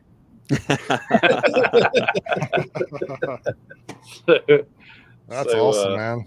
So hey, everybody. So somebody getting this is the big boy. This is the 10-inch. All right. And it's still got the instructions in it in case you don't know how to light a fire, I guess. I don't think there's a finer smoker than that. I've got one. It's 10 years old. I've got a backup one. That thing's falling off the trucks, missing stuff. They're just built nice. Yeah. I've that's all I've ever used. I think somebody gave me one of those little cheap ones one time. I don't even know what happened to it. I think I lost it along with a hive tool, but that's all we use. I've even got one that's been run over and we've straightened it out and put a new bellows on it. We still use it. You should put Mike Berry's name in twice for that Date Ant smoker win, just because Bruce kicked him out once. You got to do something to make it right. Would that technically mean that this video is how to win a giveaway by Mike Berry? I don't know, but the trade commission might be all over us if we do that, because that would be an uneven entry. No. Is it Mike Berry? What was that name? What was that name we were going to call him? I don't know. White Diamond Trash? No, white. Silver Fox. Silver Diamond White Trash. Silver Diamond White Trash. Oh, that's great. Oh my goodness, man. So much fun. Let's just, man, look at the comments rolling in. Awesome. You know, when I see Mike in January, I'm gonna have to just yell out Silver Diamond White Trash. Oh my gosh. That could be a t-shirt. Mike, there's your first brand of merch right there. Silver Diamond Beekeepers. That's right. Let me Yeah, Mike is getting he's getting beat up tonight, isn't he? Hashtag Silver Diamond White Trash. It's only because we love him so much. Right. If you got a name Silver Diamond White Trash, you could take it. You got thick skin. You broad shoulders. Yes, sir. Man, look at all the comments rolling in. Yeah, is Randy blowing smoke? Autographed by Greggy Poo. Autographed by Greggy Poo. Oh man. All right. Let me share up a screen here. Let me share it. Oh, there's some names. Let me shuffle. Spin it. Silver Diamond White Trash. Silver Diamond White Trash. Hillbilly Beekeeping. Earl. There we go, Earl. Totally. Come on down. That's what I'm talking about. That is so cool. Look at that. Earl. That's awesome. Somebody asked why we're not trashing Mr. Ed. I was going to say I was over at Mr. Ed's place helping him extract this past weekend, and his honey supers. Of course he stores them under a pole barn, but he separates as we were extracting. He would separate anything that had ever had brood on it from the just pure honey frames. So he stores all the honey frames separately, and then anything that's had brood on it, I assume he's putting it back on the boxes, or back on the hives. He was separating it as we pulled them out of the extractor. Yeah, I've seen in his videos where he does that. I guess the wax moths are after the brood comb more than they are the honeycomb. Although they will eat up honeycombs too. But they tend to be more after the comb that has had brood in it before. And I don't separate mine out, but I probably should. I typically when I do my honey in the spring, when I put the supers on, I'll just stack the supers on and let the bees go up and start working it. Get up in there. Sometimes they'll lay eggs up there. They wouldn't put brood in the first, box or two that I want to put honey in. But then a few weeks before I actually go to harvest, like maybe 2 or 3 weeks before I plan to harvest, at least, I'll just go put a queen excluder in there, shake all the bees down, put a queen excluder in there, and then the queen can't get up there, and the bees will emerge, and then they'll just, they'll fill it up with honey. And I've had great success doing that. But I don't have as good a success if I just put empty boxes on there without letting the bees work at first, in my experience. I will tell you though, if you do that, it's important that if you have drone comb on there, that they have a way out, because those drones are too big to go through the queen excluder, and I made that mistake in my backyard with my Apamaze. I went ahead and they don't have an upper entrance that I could see in my honey supers. And so I went ahead and did it that, and I never opened them up and let the drones out. And when I went to harvest honey, the other bees ran down, but the drones just came flying out of there. And some of the queen excluders, there were a bunch of drone parts where the drones had tried to work their way through that excluder and gotten caught, or the other bees had tried to pull them through or something. Maybe they died. I don't know, but it was like I've smoked them like crazy, or I used my fume boards and all the bees went down except the drones. You opened that lid up and the drones just all came flying out the top. It was pretty interesting, but I should have known better. I should have opened it up, in time after those drones hatched or emerged to let them go free. But that is key. If you do that technique, if you got drone breed, make sure they have an upper entrance to get out of. Yeah, man. The chat though about storing stuff, it's funny because I keep my frames through the winter. I built those frame racks in my like B room, B whatever. Greg might have saw them when he dropped off my frames, and they're in the open air, they're in light, and they just sit there. And I haven't had any get torn up. The only ones that I've ever had bothered by bugs were ones if I got lazy and I left them in a box. And it was, it's dark, it's covered up, there's no real, light getting into it. Those are the only ones that I ever had problem. I do have, like, right next to those frame racks, I have a bug light that I have it on a timer, and I run it about 4 hours every night. It flips on, and there's some stuff that it catches, but I've never run into a problem just storing them out in the open. So yeah, I think if you can do it, that's key. Gus Mitchell just sets his outside, and they get rained in and everything, and they do fine. He did a couple videos on where he goes through them and shows you how the frames are doing, and he just sets them out there. But I like to have those boxes. I think it helps preserve them to have them under cover. The boxes are only out for 3 or 4 months on the colonies, so they'll last longer, in my opinion, if you do that. But you just got to do what you got to do, I guess. If you do store them outside, I tend to get a lot of mice doing that. I tend to get if I leave boxes out with comb in it, I have an ungodly amount of mice that get in there, and there is nothing worse. They destroy it. Yeah, I hate the smell. I hate to see it. It's nasty. And then I don't have the best of luck getting bees working any of that. You almost end up pitching the stuff. That's gross. Earl just texted me, and he said to give the smoker, he's passing on the smoker. He said, Rooster can send me a sticker though. So, because he said he doesn't use the smoker. So, you want to roll just it? Send that smoker to PO Box 1074. Dang, I knew I was going to get to keep it.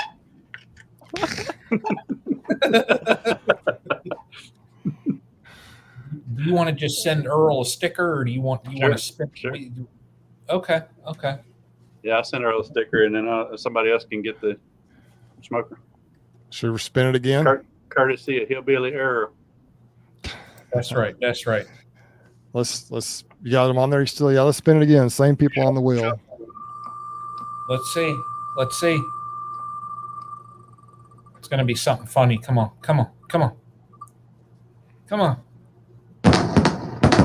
Power to you.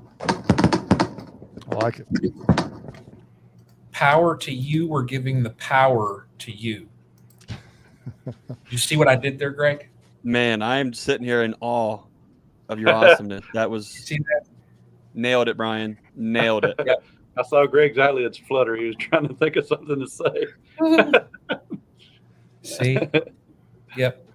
Actually, Randy, I've got that song, that 90s song. I've got the power. That's all I can keep thinking. I'm just spacing out on that right now. Hang on.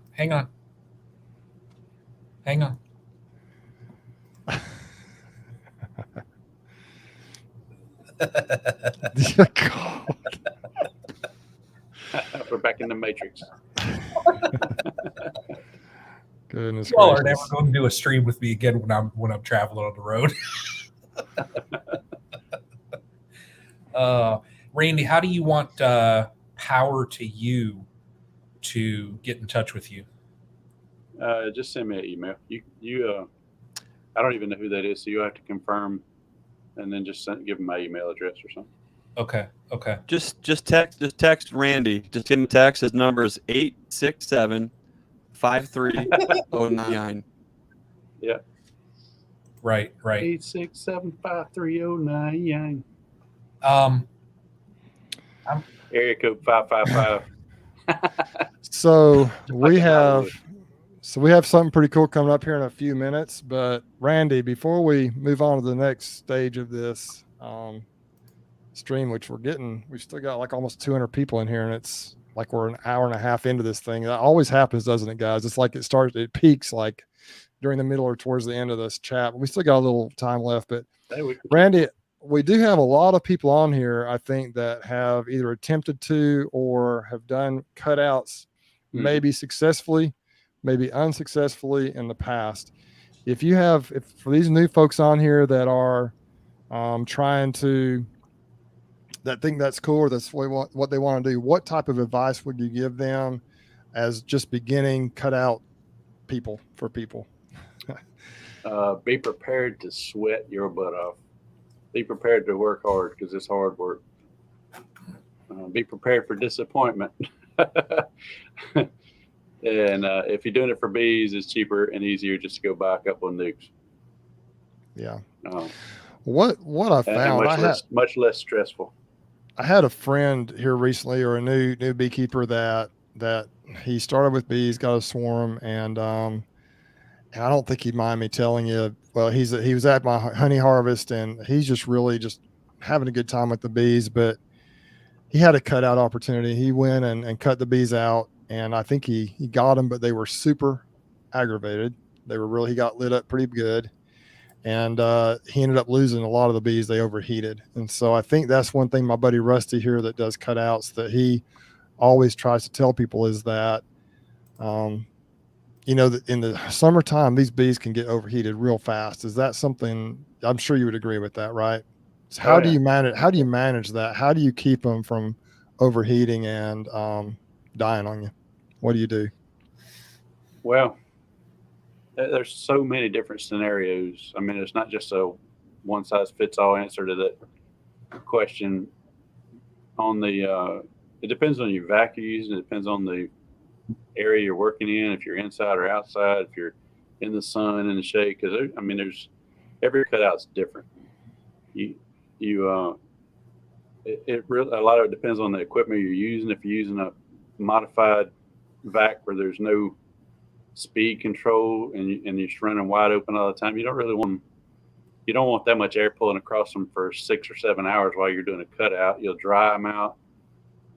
In that case, I add a little water. I have a wash bucket with me, and I'll just stick the vac hose in the water real quick and suck up some water on them.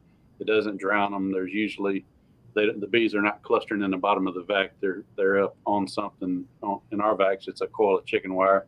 So I'll suck water in the bottom, and I've never opened the vac up after a long cutout and found a puddle of water in the bottom. Even if I've sucked up a pint of water in there, it's gone by the time I'm done. A lot of that's due to evaporation. A lot of it's due to them drinking. The biggest thing is keep your vac out of the sun. Keep some kind of airflow on them at all times, even if you're not vacuuming. If there's some way you can vent the equipment, or if it's like the Everything Bee Vac, you've seen me use a little battery powered one. It's a variable speed, so I can turn it all the way down and leave some airflow on there, so they've got fresh air. They're not getting overheated, and it stays running 90% of the time. If we've sucked up any amount of bees, it stays running until we're done with the job. And once we're done with the job and get outside, then I can take the motor head off of it, and the end of it is wide open screen. And I like to turn the bucket on the end, because if you leave it standing straight up, the bees will cluster on that screen, and they're blocking airflow just by the mass of bees and on the bottom of that screen. So if I turn it on its side, one whole end is a wide open screen, and then the bees are just around the inside of the bucket. So there's the ability for air to move in and out. But they overheat really easily in a vac. So there's a lot of people go try to do a cutout to get free bees, and they message me or call me and go, "Man, I did this cutout. The bees were great. I got home, and I guess I sucked up a bunch of honey because the bees were all just a wet ball." Well, it's not that you sucked up any honey. It's that you stressed the bees so bad they vomited all over each other, and now they're just a wet ball, and they won't recover. you've just lost everything that you worked for. And Yeah. that's what they do when they stress from heat, is they just regurgitate whatever's in their stomachs on each other, and then they cling together just in a mass. And it's, if they're not too far gone, there's a way to save them, and it's labor intensive on your part, but you know, you can just write them off. They're done. Yeah. So it's keeping them out of the sun, keeping them out of the heat is important, but keeping airflow across them while you're not vacuuming is pretty important too. Depending, I mean, of course, that all depends. Everything depends. That's right. Anytime somebody asks me a question, I say it depends, because you So- don't give me enough details to answer That's to give right. a good answer. So I'm just generalizing. Well, I think that those principles though apply. The heat can be an issue, but like you said, it's like Greg always says, context is key. This individual situation is key. That's one reason that I really, I personally don't want to do cutouts. It's just more than what I don't have first of all, I don't have the carpentry skills that you have, or that a lot of people have that do the cutouts. Secondly, I think I understand the bee principles, but I also understand what kind of hard work it is in the heat in the summer, really anytime. It's very difficult. It's really like you're doing construction work, honestly. Yeah. Demolition and construction. And so it's very difficult. You have to have a skill level above just being a beekeeper to really do an effective cutout. And so I think it's important. So. If you, this is my suggestion to people, and tell me if you agree with this. I would suggest anyone on here that wants to do a cutout, if it's in a home that's being abandoned, maybe go try it. Or if it's in maybe a water meter or something that's real easy. But if it's like in a structure that is in a living facility, unless you have those technical skills, I would suggest you find a mentor, somebody like Randy or somebody like my buddy Rusty, or somebody that does cutouts, offer to help them, offer to assist them. And if you're interested in learning, I think, Randy, you'd be willing to teach people how to do it. If it's someone who really is willing to work, I would imagine. And so there's plenty of work to go around when it comes to this, but it is work. It's not like you said, Randy, it's not worth it for the bees, because many times there's no guarantee the bees are going to survive. And it can take a long time to do it. And it's just a really, really big deal. Listen, this thing's about to get exciting here. We have actually 3 folks. It can get even more exciting than this in the studio. I know we have Bruce. First of all, I'm going to bring in this fella right here. We've been razzing on this guy all night long. Let's see, Brian, can you get to him down there? Let's see, where is he? Oh, I can't. Oh, there he is. Which one you want to bring in? Let's bring Mike in. There's more than one? Yes. Silver, white diamond, silver, diamond, white Mike trash. Berry. Silver, diamond, white trash. Jerry. Mike. Jerry. Hey. You don't know what you're talking about, Mike. What are you talking about? No, I'm just kidding. It's a how-to, not a how-do. I'm just kidding. Yeah. So listen, we have Mike. You timed this perfectly, because we have another kind of a fun time coming here in the next couple of minutes. But before we move on to the other couple of guests we have coming in, and I want you to be here for this, tell me, Mike, what's going on? Looks like you've been harvesting a lot of honey, trying to keep from getting overheated down there, man. Yeah, man, I'm a one-man show. I'm still harvesting honey. I still got a dozen supers on the hives I haven't got off. I will be done by July. I was extracting today, matter of fact. Dude, you got Randy like a couple hours from you there, man. Randy. Yeah, he was Saturday. He was over at Abbey with us Saturday. Okay, cool. Yeah. We had a good time. But no, a lot of honey, and I want to get that done so I can jump into some quick no queen right assessments and throw some treatments in and call it a day. Start getting ready for winter. I think I just lost y'all. We can hear you. We can hear you. Yeah. The video come back in. Just keep talking. Your video. Yeah, that's the plan. That's the plan. Just start getting assessments done and everything else. But I'm busy, man. It's hot, and I'm taking it easy. Yeah, man. I got so much to do down here still with mine. But listen, I think it's awesome that you're on here right now, because you just recently purchased a brand new Hilco extractor from Mr. Hill up at Hillco, Mr. John Hill. And you've actually posted a video, at least one, I think an unboxing. And that was a lot of fun. And then the actual extraction. It wasn't a how. Was it an unboxing or an unboxed video? It was unboxed, man. It was. I'm not as good as I love Brian. it. I don't want to watch you put that thing together. I just want to see it, man. Well done, Mike. I don't know if we've ever had, let's see, we got 5 on here now. We have had 7 on here before, haven't we? So I'm going to bring in the man, the legend, We got John Hill on here right now. John, welcome to the stream. Welcome to the Howdy, show. guys. Howdy, Hey, guys. John. You know, I just gotta say for the record here, fellas, that this view of Mike Berry I have right. No, it was better a second ago, Mike. I like that view of you better. Why y'all treat me so bad? Why y'all treat me so bad? He's now Mike. so We love you, all Mike. directions back. It all Mike, you started got- when I You deleted get the Silver you. Diamond accidentally. Award. Yeah. Yeah, you blocked me, Bruce. You blocked me. You know, I was No, man. gonna Listen. try and come see you guys in a week or so, man, but I don't know. It was- You blocked me. Man, Your comment was right between two of that other crazy guy's comments, and I just hit yours instead of his. And so I was over here on the comments That'll trying to teach do him. it, and I was in the wrong place trying to do it. But Mike, John, you guys, I guess you swung through Hilco. You went by there for a little while, and tell us your impression of the Hilco facility there. What you thought about it while you were there, and you talked with John a little bit. Just tell us what you thought of that place. You sure you want to be doing this while I'm on here? Yeah, Then, absolutely. That's fine. here's That's what fine. here's what I really saw when I went there. Let me really tell you the truth. No, we've been going up vacation that way for a long time, and when I met him at the Hive Life, I went to looking at where his place was, and I said, shoot, I'm gonna stop by on the way up, and you know, just I didn't really need to buy a bunch of stuff, and we pulled in there. It's a nice little town, man. Really, a nice place to be. Isn't that right, John? That's right. A good place. A good place. Yeah, that's what it's called. Minong. And it's a really nice little town. You go in, it's quiet. He's right close to the interstate. He's got a great little facility there. His showroom is top notch as soon as you walk in. He's got it set up really nice. Everything on the walls where you can see it. Go right in the back. Everybody's friendly, and he'll show you right around. But he's got wall-to-wall equipment. It looks like he's going to outgrow if he hadn't already outgrown it, man. Really nice place. I was impressed with it. I liked it. I'd love to be able to have a startup business like that. A little scary, but shoot, he's going to do good. Awesome. Well, listen, we have another special guest on here, and this is going to be a surprise to everybody, I think. Another?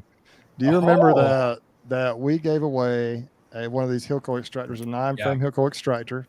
And look at who we have on here. The winner of the Hilco extractor. There's more. This is Matt. Hey. wow. So I just thought, I don't know, John, if you're going to call Matt, but here's your opportunity, you guys, to talk it up a little bit. Yeah, I'm sorry, Matt. I did not get a chance to call you yet, but congratulations. And it shipped out to you yesterday, so should be seeing it here soon. And thank you very much. I'm looking forward to it. well, thank these other guys on here too. They were a part of it as well. But yeah, you're welcome. It's awesome that you won. Congratulations. Thank you. Thank you all. What part of the world are you in, Matt? Dayton, Ohio. Okay. Oh, We wow. got a lot of Ohio people. Nice. How far is Dayton Matt, from you my- guys? Where's I'm Dayton? 90 at? miles. about an hour away from Zanesville. Nice. Yeah. Awesome. My brother. Don't be a used to live- stranger. Yeah. Oh, I'm planning on bringing my boy out to the to your educational yard, seeing how Yeah, well come he up to likes learning that. yard sometime. Yeah, the Yeah. learning yard. Cool. Awesome. That's amazing. So, Matt, well, tell us what your situation is with the bees. Like, how many colonies you got? Where are you at with your beekeeping journey? I'm in my 4th year. I've got 16 hives. Hopefully, many more going into winter, and just trying to build as much as I can. I got the beekeeping bug pretty bad, and my wallet can't keep up. So this extractor is a one heck of a blessing. So Yeah. thank you guys. I mean, We are here to help you. Yes, sir. That's really cool. That's That a great is awesome. story. And listen, it Wow. wouldn't have been possible without, John. I gave John a call probably about a month ago now, wasn't it, John? Yep. And we have been talking about some things, and John is always more than willing to. He's great customer service. I've ordered some stuff from him, and just become a friend of mine, a pretty good friend actually. And so I said, hey man, I hate to ask, but do you think there's some way we could work out something with an extractor?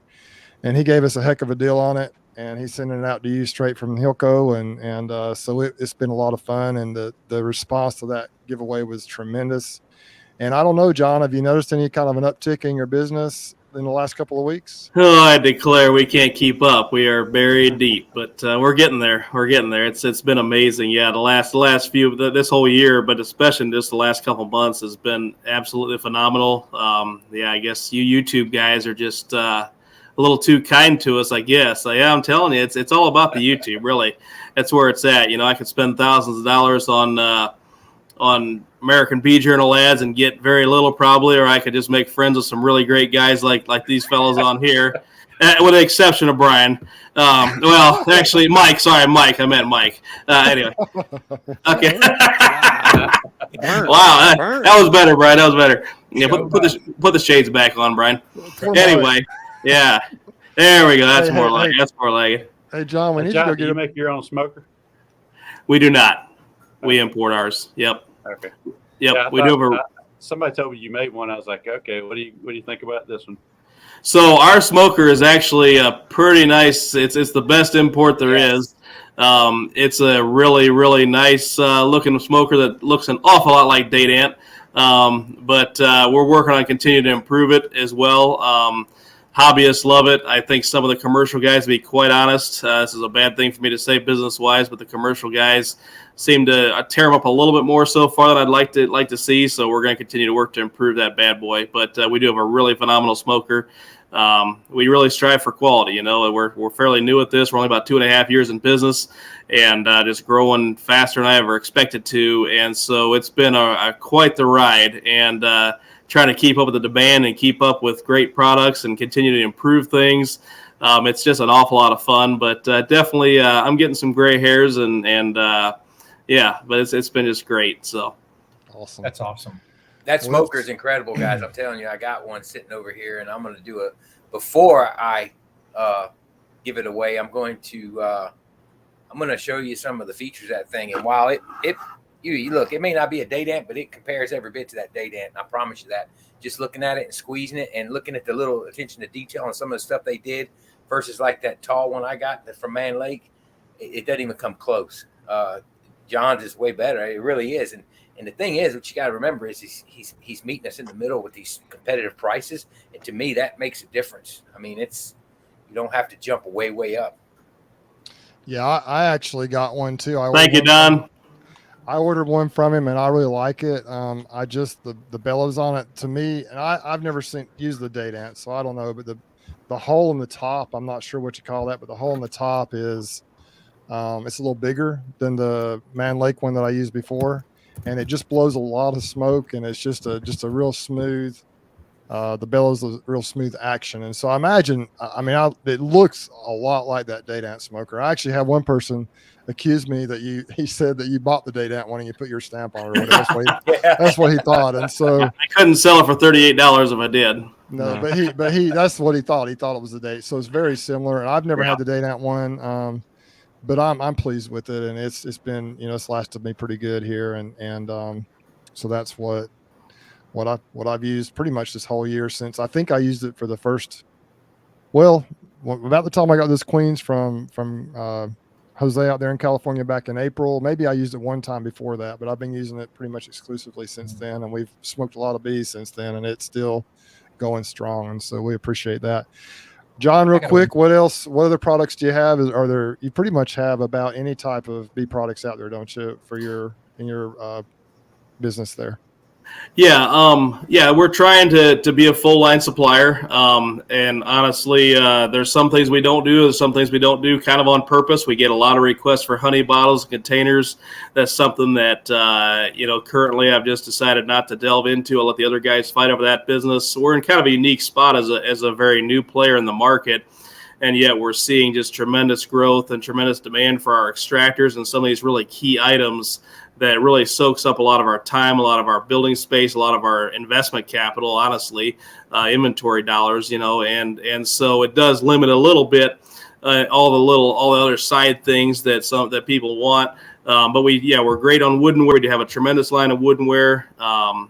Protective gear, we're really building that out and focusing on that some. Extractors, of course, are kind of our bread and butter that's really getting our name out there. We're just continuing to build that lineup out with things like uncapping tanks, bottling tanks. There's a lot of things we have in the works right now, some really exciting stuff. And so it's just, stay tuned, guys. It's gonna get good. briefly tell us about your uncapping tanks. I know you've got a hobby line. You also have a professional line, don't you? Yeah, so we call our professional uncapping tank. We have both a 30-inch model and a 40-inch model. A 30-inch model, I believe, holds about 18 frames in addition to the uncapping bar, and then the 40-inch model holds about 27 frames. Great stainless steel uncapping tank, quite a bit cheaper than the competitors out there. It really does a nice job. We sell the heck out of them things. We also sell a product called the Hive Butler, which is a tote designed and made in Indiana.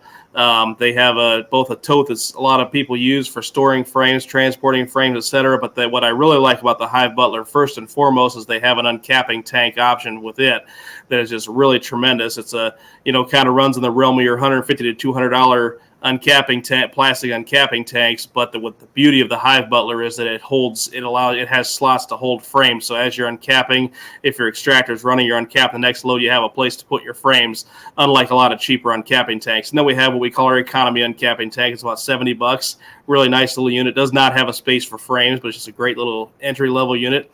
So yeah, and then you've already heard all about our extractors, I guess. You want me to talk more about those or not? Maybe just tell us the basics, because they all have a similar philosophy, right? But what are the different sizes, and kind of what's the overall philosophy on your extractors?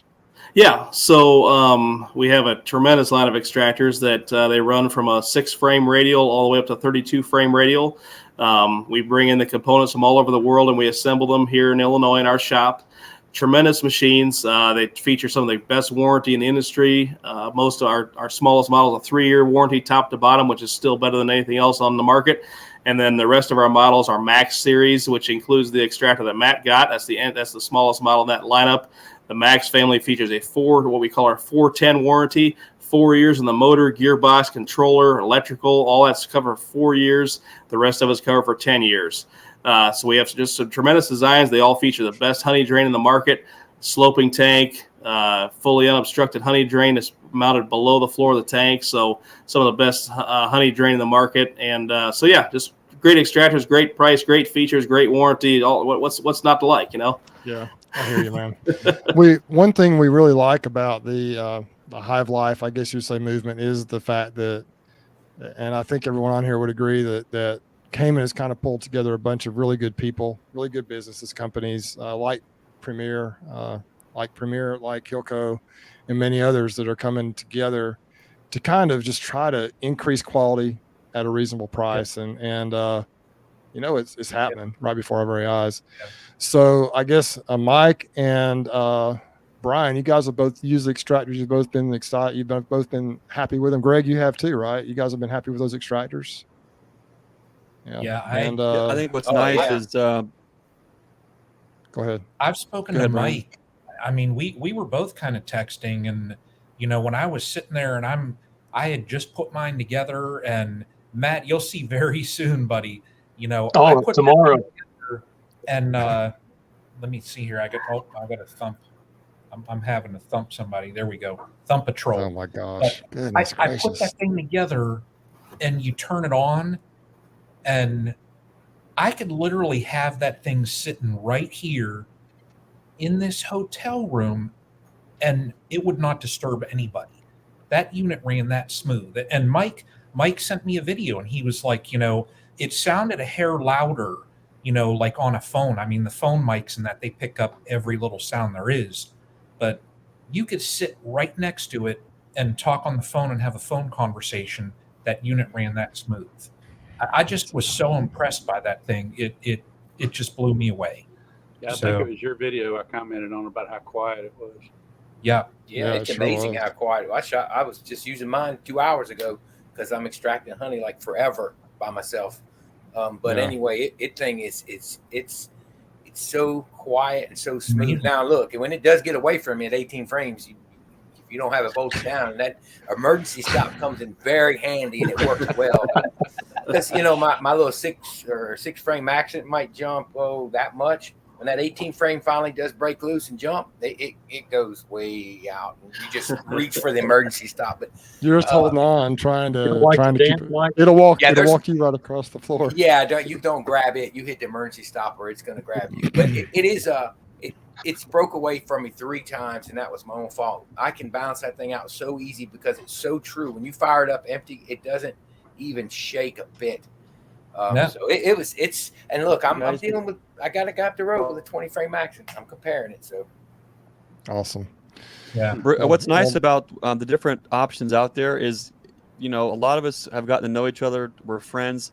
We see each other all around the different conventions and bee get-togethers and things. But when you can vote with your wallet and you can vote to support somebody you call a friend who's got a wonderful family and they're building a local business, I mean, that really does make all the difference, no matter what the business is. We reached out to John at the farm with the learning yard. Is what's great about Hilco is they don't just have a one market. They don't just have a one product line for one aspect of the market. Whether you want a very large extractor, or if you're someone listening who is a backyard beekeeper and you're looking for something a little bit smaller, there's even smaller lines of extractors. One thing that we wanted to show folks with the learning yard here at Nature's Image Farm is if you were interested in a smaller beginning extractor, a 6-frame motorized extractor, there are some amazing opportunities and options out there. And what I like about Hilco is that they somehow have balanced out quality, price, and features in a way to where anybody can get in at the entry level, the mid, or higher level products to suit your beekeeping scale. And I think that's a big deal, because a lot of other products, while they're great products, the price points are so high on some of those products that you can't afford to get into them to even get started. And so Hilco does a fine job of balancing out the price, the features, and the quality in a way to where it gets a lot more folks into those arenas. And so we've been we have a little 6-frame enduro motorized at the learning yard, and folks love it. It makes sense. It's a price that folks can afford. It really helps to speed up, even if you have 1 or 2 hives, on how long it takes to spin your honey out. So that's why I like Hilco. There's a lot of folks, but it is important, folks, to vote with your wallet. Vote with who. It makes a big deal for these small companies like us, like John, like everybody on here. It makes a big difference. I can't speak for John, but I know we all do appreciate when you guys do support that small local business. Yep. Quick comment from Grammy here. What about the drain on it? Looks better than the others I've seen. I think everything from what I've seen in the videos, and I don't have one of these, but it looks like everything was well thought out and just did the best you could, John, to provide the best product for the best price you possibly could. And that's what we appreciate. Well, Matt, before we let you guys go, Matt, any other comments for us? We're glad you were able to make it on tonight. I think it's exciting what happened awesome. for you, and it's been a fun. The whole event was fun. The whole, from the moment I talked to John until the moment we gave it away until tonight, it's all just been a blast. And you have anything else you'd like to say before we let you go? Yeah. I don't know if you guys realize how amazing this is for me, but I'm really enjoying this right now. Having all the greats pretty much open up a show for me, everybody left. Well, we appreciate that. Do you have a channel yourself? Do you have a YouTube channel? Not yet. Hopefully maybe within the next year I'll go after it. Well, you have my number and you have access to all of us. And so if you want any pointers or any ideas, or if you just like to talk sometime, don't ever hesitate to reach out to me. Shoot me a text first. I'm not always able to answer, but I'll be glad to get back with you anytime. You can email me and we'll get you going on it. We'll give it a shot. I greatly appreciate that. Yeah. And so what do you do for a living? I heard you were at work today. It sounded like when I called you. What do you do? It was kind of noisy in the background. I'm not sure what you do, but there was something going on there at that place. I am a forklift service technician. There you go. Oh, wow. For one of the major grocery store chains. I'm not at liberty to say because I might get in trouble. That's fine. Awesome, man. I could tell there was some work going on in the background, so that's great. Well, if you're at liberty to find me on articulating forklift, you just let me know. Yeah, me too soon. But anyway, Matt, John, if you ever make it to Greg's, make sure I know, that way, because I try and make it down there every time for those learning yards. There's a few I've missed here and there, but yeah, hopefully I'm there as well. It'd be awesome to meet you. Oh, definitely. Awesome. It'd be awesome to meet all of you. I wish I was able to go to the Hive Life conference this year and see all of you there, but it's just not going to happen for me. Well, maybe one of these days. It's nothing that's going to end soon. Well, John and Matt, we appreciate you guys coming on. We'll go ahead and let y'all get back to your evening, and we're going to probably wrap this thing up pretty quick. Thanks, guys. Thanks, Appreciate it. guys. Appreciate it. All right, Appreciate see it. ya. Okay. John, bye. take care, buddy. You too, Brian. Look at these All right. trolls. Did Mike lift? Did Mike leave? Mike left. Oh, Mike. You Look at didn't him. have to leave. All jumped out. We scared him away, Was it something we said? I guess. Oh, It's probably well. that Braves hat of yours, Bruce. It's probably offensive. Then. Well, he lives in Louisiana, but I think he's actually a Navy fan, but I don't know if he's an LSU fan or not. So I tell you, I don't even have to worry about the trolls now. We got Matt in here, and he is just literally, it's like Thumb Patrol City with him. So, Anyway, that's well, good. Mike, we appreciate you coming in, man. I didn't get a chance to tell you goodbye, but thanks for coming in, and we'd love to see you here in a couple of weeks. It's going to be the 29th when Greg's going to be pulling through here, so we'd love to see you if you could. Yeah, he got us back, didn't he? Oh, that's great. We've had That was a blast. with Silver Mike. Diamond skip out. Mike, Oh man. oh my gosh, Great Alabama boat B name, wasn't girls. Alabama B girls and Dad says Awesome. War Eagle. Well, I got to tell you something, Alabama B girls and Dad. My daughter is going to Auburn this fall, but that's okay. I actually went up there and realized that there's some good folks up there in Auburn too. No matter what I've always thought, but there are some good people up there. In reality, down here where I live in Dothan, there are probably as many or more Auburn fans. I think it's a big Auburn area. We're not too far from Auburn, and so it's okay. I can't say the chant. The War Eagle. It's hard for me to say that, but okay. And we got Go Tigers. That's for LSU. Go Tigers spelled the French way. So we got some Clemson Tigers. We got some college football fans checking in here. Mhm. But Randy, who do you pull for? Are you a big football fan? Who you pull for, I Randy? don't care. I used to play, and when I quit, I was like, man, if I can't play, I'm not watching nobody play. So I just don't follow anybody. I know Brian. I like fight sports, but I don't watch football. I know Brian's a Ohio State fan, and Greg's probably in your boat a little bit, aren't you, Greg? You kind of don't. It's not a big deal to you anymore. Nah, I don't even. I long time ago, but the sports ball, I don't.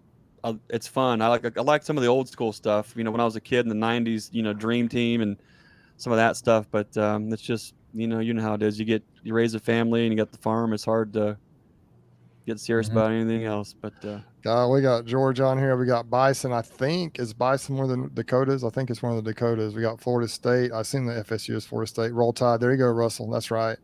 We got the Hogs. I'm assuming that is Arizona. California Beekeeper. The only team I root for is my bees. Go Bucks, man. I don't know how we got onto this. I guess right. Yeah, I mentioned it.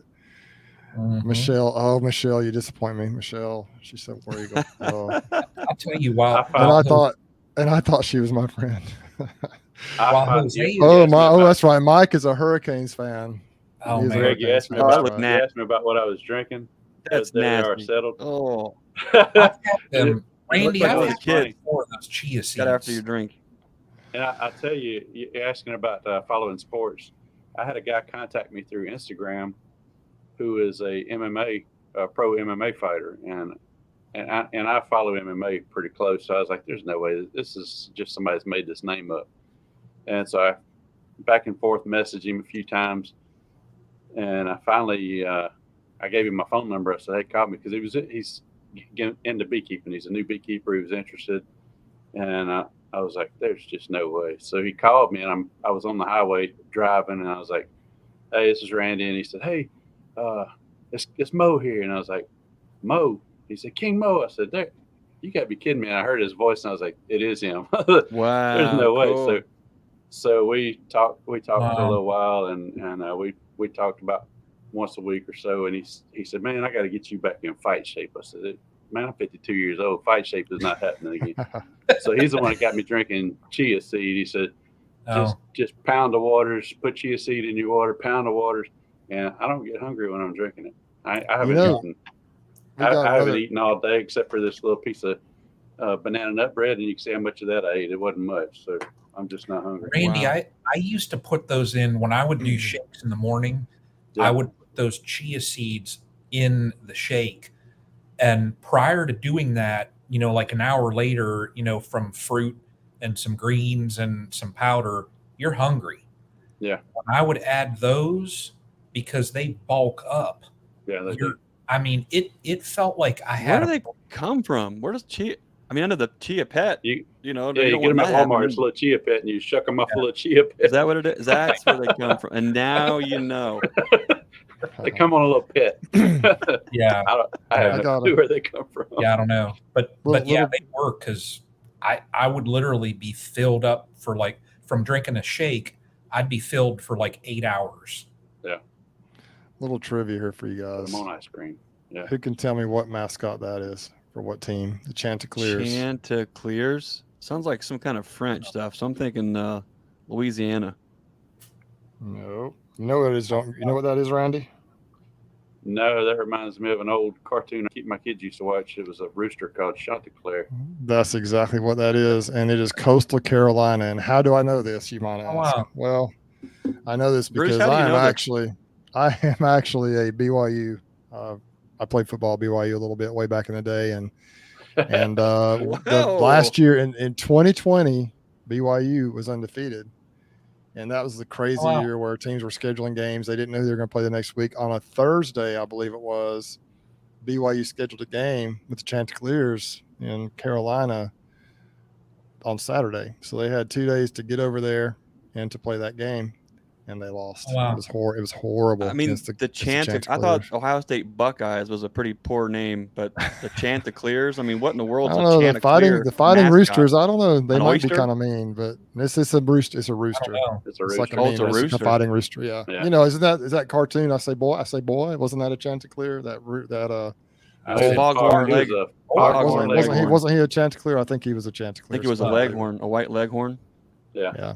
Anyway, no, we'll get off that. This is a beekeeping channel, but anyway, it's been kind of fun Not seeing, now. seeing who everybody's Rooster fights.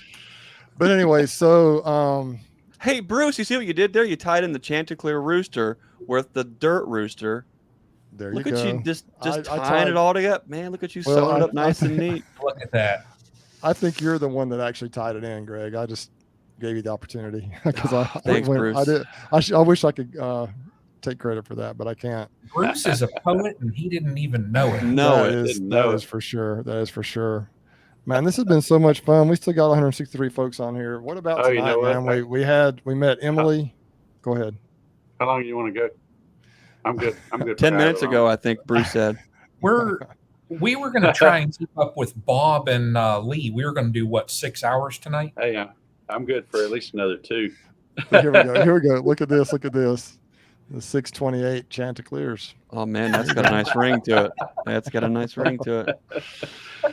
So I tell you what, we can go a little bit longer, but Randy, we've had a lot of fun. You've talked a lot about some things that you're doing, but give us some more words of advice, maybe cutouts. What would you like? What's going on? You talked about your bees. Tell us what's going on in your world. Tell us a little bit about your afternoon. You mentioned that Okay. I saw where you were out, you kind of with your dad this afternoon, and that's one storyline I would like to kind of bring up is that, I saw a video of you a while back where your dad was out working in a horizontal beehive, and man, that just really touched me, man. That was just a great video. And your dad's out there, you show up, he's out there working the bees, and just the tenderness I felt, the love that I felt that you had for your dad, it just was something to behold. Anyone who hasn't seen that video, if you go to Randy's channel and watch that video where he's out there with his dad, helping him work through the bees and his dad, it was just, oh man, that was an awesome video. So tell us kind of what's going on with your dad. Tell us about this afternoon. Sounds like you had quite the adventure. Tell us what you can tell us of the adventure this afternoon. I spend as much time as I can with him, and he doesn't. He needs help. He doesn't ask for help as much as he needs help. He gets out there and tries to do it as much as he can on his own, but he's gotten to where he can't even pick up an empty super by himself hardly. And so if I come by and he's over there inspecting, I don't even ask. I just drive up and start helping. But even inspecting that long hive by himself is a pretty big chore. But so he produces, in years past, he's produced 4 drums of honey or so a year, 6 sometimes, and sells quite a bit more than that. So he buys wholesale from some local guys. And so that's what we were doing today, was going to pick up 4 drums of honey from another producer. Local guys he was pulling 900 supers, and I forget how many drums of honey. He had pulled 17 drums of honey so far and still had some to go. But we went over there and picked up 4 drums of honey on the trailer. This is a 18-foot long big trailer. So it's a 50-minute or so trip. So I drove, we get over there and I load everything up, get it situated. We get back here and we stop at his honey house to get my truck. His honey house is so jam-packed with the jars and drums right now that he can't get anything else in there. So we come back with 4 drums and nowhere to put it. And he says, and I just built a pole barn at my house. He says, hey, these need to go in a shady spot. Do you have any shade at your house? I said, well, I got a giant pole barn in my house. I don't know how much shade's under there, but I think it's a lot. He said, oh, yeah, I forgot about that. I'm like, yeah, sure you did. So I get out of my truck, or out of his truck, and let him drive and take my truck, and it's about a 3-mile drive. I said, I got to go move some stuff. So I run home, move some stuff, and I'm sitting there waiting on him. He doesn't show. And first thing I thought was, I hope that thing's not in a ditch somewhere. I tried to call him, couldn't get him on the phone. So I get in my truck and head back towards the honey house, and I see a message pop up. Hey, son, I've been in an accident. Call me. It's like, oh, geez. So he was a mile from my house. I get down there, and he was turning into my street. His truck cleared the intersection, and his trailer was almost cleared the intersection. And somebody in a 4Runner smashed into the back of his trailer, totaled their 4Runner, bent the back axle on the trailer. 2,500 pounds of honey slammed into the sidewall and bounced back about that far from the sidewall. None of it turned over, none of it ruptured, but it caved the drums in enough that it squirted honey out under the lids. And I was like, man, that was a hit right there. So by the time it wasn't a few minutes after it happened. By the time I get down there, he's sitting on the back of the trailer, and the people in the 4Runner are fine. They're out walking around the intersection, just stomping around, hollering and cussing. He said, I would go over there and check on them, but they're so filthy mouthed. And I said, well, I'll go check. So I walked over there and, hey, is everybody okay? And and they don't know who I am. So the guy that's there is on his way to work. He's stomping around hollering about, I'm going to jail tonight. I'm going to go beat that old man. And I said, hey, my dad wanted me to come check on y'all. How you doing? All of a sudden, I wasn't there. He wasn't even responding to me. He's over there checking on his mama. And I was like, man, that's sad. I come over here to check on y'all, and all you're worried about hurting somebody. But everybody was fine. The trailer needs an axle on it. Their car's destroyed. And we probably lost a couple quarts of honey that squirted out of the drums. I'm like, how does that happen? I let you drive it for 3 miles and you wipe it out. Oh my! I bet he felt bad too, didn't he? Did he feel bad about it? Or? It wasn't his fault. I mean, they made no effort to stop. They apparently weren't watching the road. There's no skid marks. They're dead center of their lane. He was literally almost across the road. And okay. So they were distracted or something, probably. So, and I, me with a 31-year background as a claims adjuster, immediately I'm out taking pictures of the scene and documenting everything. And imagine that guy got there. Imagine that guy got a little quiet when you came over there, didn't he? He didn't keep. Well, when you realize he's talking trash about my dad, and I'm standing there checking on to see how they're doing. Yeah.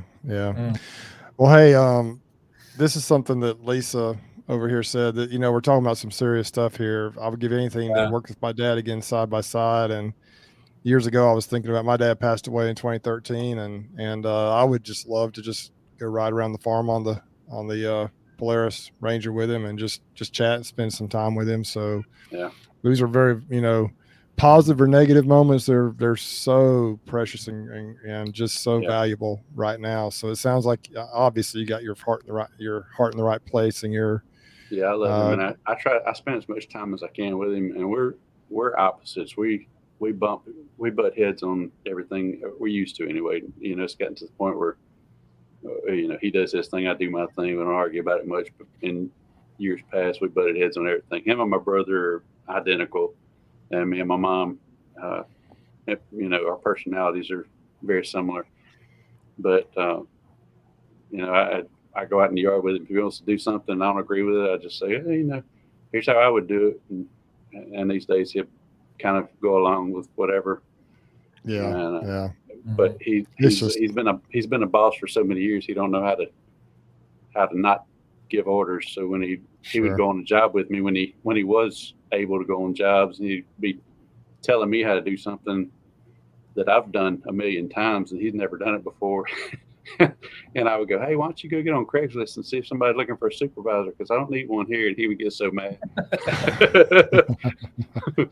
But oh man, yeah. But he's just he's priceless. I mean, I had a good upbringing. I couldn't ask for better. Yeah. Well, is your mom still living? You may have mentioned that. Yeah. She is. That's good. Yeah, she's doing awesome, great. Man. And he's having a knee replacement next month. So got any praying people out there, pray for him. Yeah, I'm sure we got 169 folks on here, so I'm sure they will. Yeah. So tell me, and kind of shifting the topic a little bit, I've never asked you like how many colonies you have. How many do you run usually? I know that probably goes up and down with your removals and stuff. It fluctuates through the year. Sometimes I hit 100, but I try to stay around 50. Yeah. I try not to have more than 50. I try to go into winter at around 50. So sometimes during the year, because of the cutouts we do, and I keep anybody local that I know in beekeeping, I've got their phone number and the town that they live in. And if I do a cutout near them and I don't need it, or if my dad doesn't need it, I'll call and say, hey, I've got a cutout. You got an empty box? I'll drop it off at your place. And usually they're glad to have it. You know, sure, going by there. I'm not home, but if you want to, the equipment's here and you can do this, whatever. So I drop off bees. I give bees away all the time. And then after I'm done with nuke sales for the year, I start giving stuff away. So if I've got nukes laying around and somebody needs one or needs a queen, I'm like, I'm not pulling queens, but if you want to go by, there's a nuke next to the shed in an orange box or whatever, grab it, just bring my box back when you're done.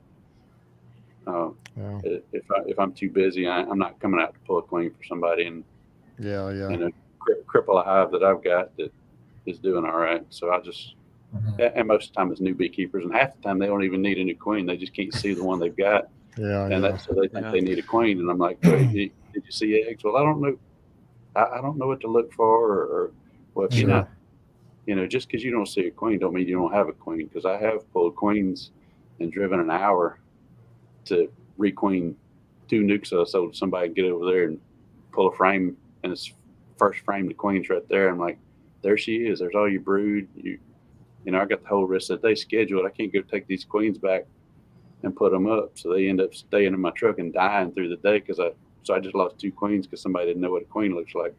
Yeah, I hear you. So brand new beekeepers, if they call me and want a queen, most of the time I won't sell them one, but if I do, I'm like, just come get a nuke. I don't have time to pull a queen for you. And I've got 10 nukes that didn't sell.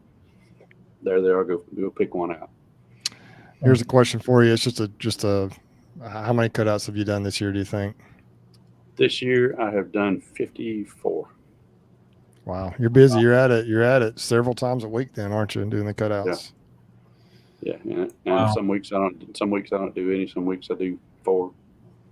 Yeah. This week I haven't done any. I've got one tomorrow and one possibly Saturday. So tell me, that kind of leads me, and I know it's getting a little late, but tell me, what is your business model, Randy? I know you do you've already mentioned some nukes. I know you do the cutouts. You've got the merch. Well, is it pretty much, are you 100% full-time bees right now? Is that how you make your living, or do you do some other stuff on the side as well? No, I still do some claims adjusting, not much. I've pretty much retired, so to speak, from claims adjusting, but I still do some investigations. I've got a big one of those going on right now. And when I told my parent, my intention was to do beekeeping full time. And when I told my parents I was retiring, they have a trailer park, and they were getting old enough that my dad couldn't get up the stairs on them, and my mom was having to go collect rent, stuff like that. So they're like, "Oh, you're retiring? Well, you don't have anything else to do then."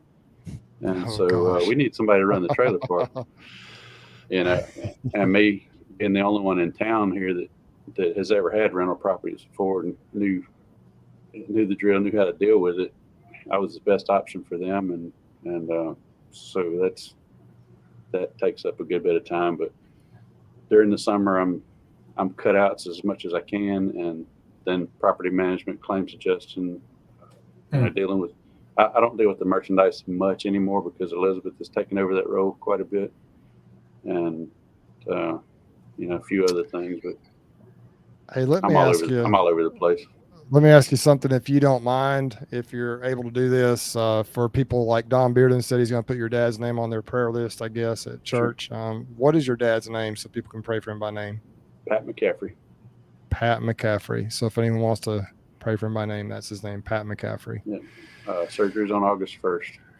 Okay. Well, I'm a physical therapist in my real job, and so I've seen a lot of total knees over the years, and they usually do quite well, but there's so many things that go into that with the condition, the health condition and everything of the patient. And so, but is that one reason he's limited his mobility is because of his arthritis? Is that what limits him, or is that pretty much what causes it? Or is it knees, hands, neuropathy in his hands and feet?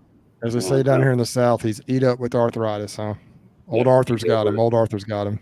All right. Arthur got him. Only thing he don't have the sugars yet. He might have the gout. Have you ever heard he's got the gout for gout? They say he got the I gout. heard that one. I've heard that one. Oh my! And instead of tendons, they say they got leaders. You heard that one? My leaders are hurting. Anyway. Oh my! It's fun. It's fun.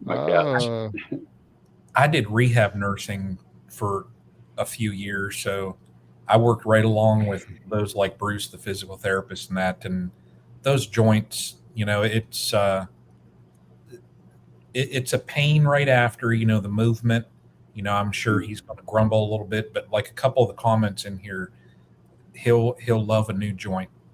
They all typically what I would hear after it's all done, and they're pretty much on the way with their rehab. They say, "Man, I should have done this before," and so he probably should have had it done 10 years ago, but he's had shoulder replacement, heart valve, shoulder replacement again, ankle surgeries, knee surgeries. I mean, everything's been his back, his neck. Yeah.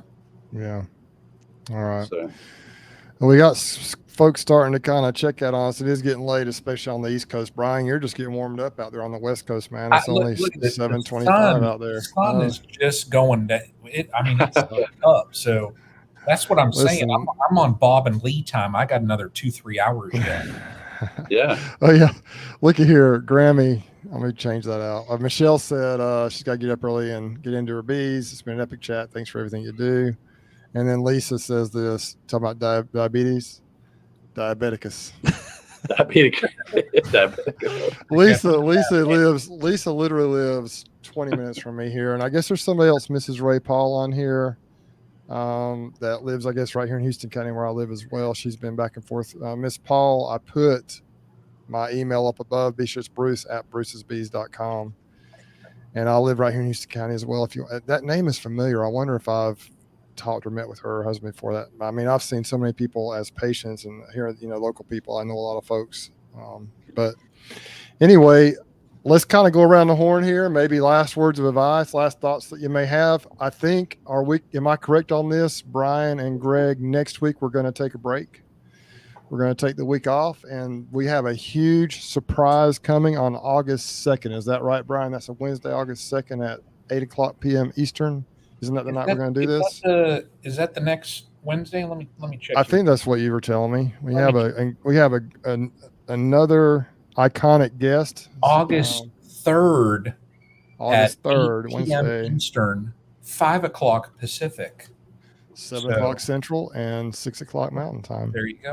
Do you want me just to tell everybody? It's up to you, man. It's up to you. You said it was a surprise guest. It's your show. You can say what you want. I can, and and look at this, Bruce. See, you'll see what I'll do here in a second. Might Because there it's be a just here. It's just us right here. It's just the four It's of us just right here. us that are four. watching. nobody's listening? Nobody's watching. So nobody else, Especially is not watching Mike. this. Especially Right. not Mike Berry. He's not watching. Who The Silver Surfer. What was that? silver? Silver I gotta Diamond. look that up. And yeah, silver. That's going to be all hashtag. That's going to go in a couple. That sounds like an Amway award. Wasn't there a Silver Diamond award in Amway? I think a lot of those network companies had stuff like that. Greg, who did a live with us that he was like, it's just us here, nobody else watching. No, the Shrew Guru himself, the one, the only. The Shrew Guru will be joining us again right there. Look at what Randy did. He's like spot on. Boom, here it is. Yep, that's right. So yeah, it's already booked. 8 o'clock. Frederick Dunn. August 3rd. Fred will be back on. So 8 o'clock Eastern. Has it on Gonna the be calendar. Awesome. I've been told Annette has it on the calendar. So that's the important I thing. get some of my best ideas listening to Fred and guys that talk like that, and y'all and any live stream when everybody's just chatting. But I get some of my best ideas, and I need to start writing that stuff down. But the last one I got when I was listening to Fred last week is I'm gonna build a bunch of troughs to hang that I can unlatch and swing down for cutouts, just for training here on the yard. So I'm gonna build some 2x10 troughs with insulated tops and bottoms that I can just hang long ways, and so they can build out just like they would under a structure. And I can unlatch one end of it and just swing it down so you can stand up and do the whole thing. That's cool. Hey, Randy, I had a quick question. I just thought of this, and I can't remember watching your videos if you do something like this, but I have a local friend that does some cutouts, not Rusty, but another guy. And he is on his frames. He's got like empty frames, like you do the rubber band that the comb into. Mm-hmm. And then he takes I don't know if it's hardware cloth. It's kind of like chicken wire that's like maybe a half inch in there or whatever. He'll staple it on the side of the frame, and he'll drop it down maybe an inch or however far and fold it in. Mm-hmm. So when you set that comb down there, it kind of grabs it like a cleat all the way across the top. And have you ever done that or seen that before? It seems to work pretty well for him. I've done that, and we've also built some clamshell. Okay. With cutting up frames and using the sidebars for the inner frame, and a couple of screws at the bottom, so they open up this way, and they've got plastic mesh similar to chicken wire, but it's plastic mesh, and they close up, and you put a little pin in the top. But we didn't use them long. The rubber bands just works better. Rubber bands were better, but better than that is throwing all that comb in your melter and starting them over on fresh wax foundations. You don't have to deal with them cross combing. You don't have to deal with the hive beetle issues that you're going to introduce into a weakened hive that you've cut up and you can't get them back on the brood fast enough. So heavily wax some foundations, throw that stuff in the melter, and you'd be better. So you throw all the old comb in a melter. You don't keep any other brood. It's rare that I'll keep and if I do, it's just because somebody wants to keep the bees and wants all the brood and wants me to show them how to frame it and how to get the bees back on it. I don't mind doing it if I have to, but it's just so much easier. Obviously, that's a lot easier. So much easier because they'll draw that comb out, especially if you feed them up. They'll draw that comb out just in a couple of days and be laying back in it and have it packed out just in no time. We've got pollen coming in almost year round down here, and even in the dirt, if you feed them hard and you've already given them the wax, and you've got enough bees in there, they'll draw back out and be laying in it, and you haven't given them. You haven't given the hive beetles that opportunity that they would have if they're hauling out dead brood, trying to repair combs, because during a cutout you're spending so much time in that cutout, and you've got all this brood that you've got bees off of it for hours on end. So any open brood is done. You've lost all that, and the only sealed brood that you're going to keep is the older stuff. So if you can, and like I said before, it depends. It depends on the temperature. It depends on how long you're in there. It depends on how you're storing it when you pull it out. It depends on if you can keep bees on it, or if they're all going in a vac, or if they're abandoning the combs. But it's just so much easier just to Wow. melt it all down and start them over from scratch. And you're setting them back just a little bit. You're losing a lot of brood, and sometimes of the year that's not great, but you're setting them back a little bit. And if you can feed them up and get them going fast enough, you'll save the colony a lot easier than you would putting them on that old comb that you've got to circulate out anyway later on. That's interesting. We're going to wrap this thing up pretty soon, but I've got a swarm trap I set up in my backyard. I had a swarm. Actually, Michelle, who was on here earlier, I sent her a video of this when this happened. I had a swarm. My Apamay was getting honey bound back. I think it was June 18th or probably early June, and big swarm in the top of the tree. They got honey bound. Now that hive is bouncing back really good, but so I ended up catching a swarm, not from that swarm, but another swarm moved in on. Noticed them on June 18th. And the way I had my swarm trap, I just took a double stack nuke box, had 3 frames of old comb in the bottom, 3 frames of new foundation in the top, set it out there with Swarm Commander and just said, hey, if I catch them, I catch them. It was right here in my backyard. Sure enough, I caught some bees. Well, I hadn't been in them at all until I think it was just 3 or 4 days ago. I actually did a short on this. And those jokers have built comb in that empty space, like 2 sections of comb, all like down probably, 18 inches, maybe not quite that much. So in that case where you have that fresh new comb, it's full, like literally a sheet of brood. The queen is doing a great job. Yeah. And something like that, would you try to preserve that comb if it's a really nice sheet of brood that's brand new, fresh comb, or would you probably try to go ahead and just let them start and build it out again this time of the year? Fresh comb is so soft and hard to frame up and keep it right without crushing a bunch of it. Yeah. So you probably unless if I were gonna save it, I would.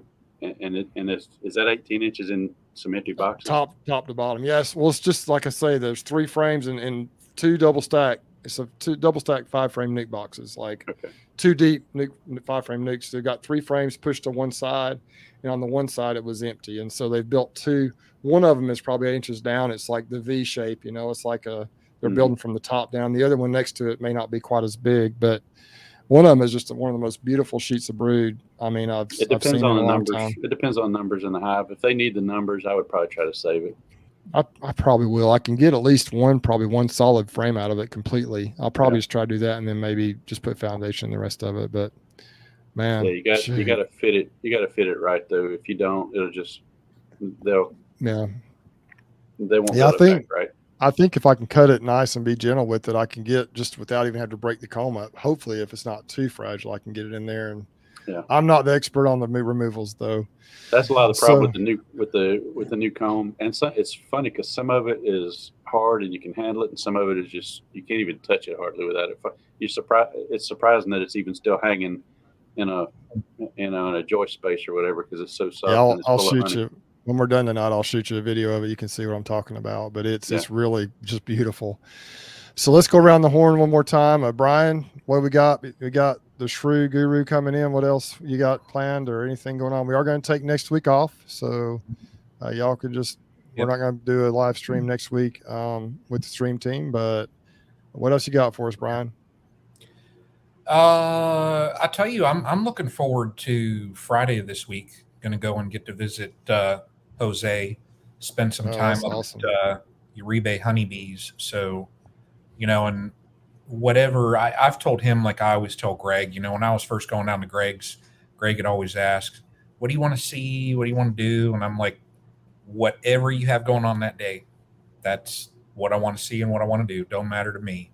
So I've told Jose that, and I'm just looking forward to, being able to hang out and chat and, fortunate. But are you bringing donuts? I'm not bringing donuts, but I'll tell you what, I do have. Let me scoot over. Look at this. This is all compliments to my work. Look at this. My work had all kind of. Now this goes straight towards. I got to take care of my buddy Max. Because we all know Max on Jose's channel. I have. Oh yeah, Maximus. Oh yeah. Look at this. I got a whole bag of Oreo cookies. I got A thing Mrs. of, Uribe is gonna tan your hide, Oh, man. I know. I got a whole thing of Chewy Chips Ahoy's. Oh my! And I messaged Jose and I said, Man, let me drink some more chia seeds real quick. I know. Look, Randy's like, I need more chia because I'm going for, But no, I texted him and I said, hey, would it be okay? And he said, yeah. So I'm going to take those on up. But I just am really looking forward to hanging out and, meeting people like Jose. It's, good people. So, yeah. Awesome. That's Greg. it, man. Greg, what you got, I'm man? trying to think. I mean, I'm in a mental block because all I can picture is 7'8", MMA trained, chia seed drinking Randy collecting rent at a trailer park. I mean, can you imagine being on the wrong side of that trailer and Randy knocks, boom, boom, boom, where's my rent? Yeah. That Drinking them Jiminy cheese. Christmas. Yeah. This week we've got some queens out today. We're finally making through the early queen orders and getting caught up. Took some peek at some of Bruce's queens that we're watching. We're going to bring those down to Bruce this coming Saturday. We've got the learning yard at Nature's Image Farm, which is going to be a lot of fun to see a lot of our newbies through Hives for Heroes. And also our local folks, just to kind of get in some hives and just build that community. That's the most important thing. Bees is just a conduit that brings people together. That's the thing I think. Yep. It's not just about beekeeping. It's about being our brother's keeper. And that's an important thing to remember. We're just fortunate to have bees as the conduit that connects all of us here on the streams, everybody in the comments, the Hive Life Conference, what you do in your local community with those local people. That's what it's all about. After Saturday next week, like you said, we're taking Wednesday off. And I'm going on a little southern road trip. I'm going to cruise down through Tennessee, see some folks, some beekeepers down in Tennessee. And then I'm going to roll down and see all you Alabama folks, bring Bruce some bees. And looking forward to seeing Randy and Bruce and all the other gang down there. It's going to be a lot of fun. And I'm going to travel on down through some more states and then make my way back to Ohio sometime, but looking forward to doing that. And like I keep saying, I would really encourage folks, if you're, to get outside of just your bee club, invite folks over, have those conversations, work bees together, build up that network of folks. That's really what it's all about. Be that change that you want to see in the world. Take the action. To sit there and complain about this and that, get with some folks, get in the bees, build those relationships. That's what it's all about. That's kind of what we're up to. Bruce, what's coming down the pike for you? Well, I thought I'd just see if Randy's, and then I'll kind of close it out. Randy, what do you have? Any more words of wisdom for us? Anything else you'd like to share with us this evening? No, I was just listening to Greg. I'm thinking a lot of what I tell people when I go to bee clubs, I'm like, you're the most interesting person in the room just about anywhere you go as a beekeeper. It's funny because there's not a lot of things that top that in conversation when people ask you, what do you do? And you say, you're a beekeeper. They go, oh my gosh. And they've got a million questions for you. But if somebody says, hey, what do you do? And you say, I'm an insurance adjuster. Oh, that's interesting. Well, that changes the subject, but it's just a great hobby to have, great job to have. And it, so many people are drawn into something like this. If you, I don't know if you're in for teaching, you can sure find a spot for yourself anywhere in the beekeeping community. Yeah, and it's a fun thing to do. It's expensive sometimes, but it's a fun thing to do. Mm-hmm.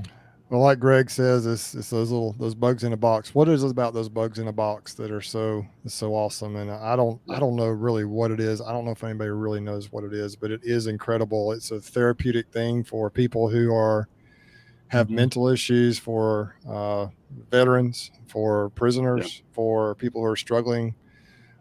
It's therapy to me. It really is. And I don't know what it is. Like you said, I just don't know what it is. When I took my first 2 colonies out of the back of, I can't remember what vehicle it was. It was either an SUV or my little sedan or something back when I got them back in 2013. I set those jokers on those 2 hive stands. I have been addicted really that same day I had a friend that had bees, and he took me through a hive or two before I went and picked up my bees that day. And that I was just hooked. I mean, from the moment I decided to get bees, I've been hooked. And so, and I just cannot explain. It's impossible to really explain to people unless they have experienced it and they feel the same way, what it is about these bugs in a box. It's just incredible. And it is my therapy. Even when they're getting after me, I love it. I love being out there with the bees. It's just a rush. And, we were out there after that in that last extraction video that I did.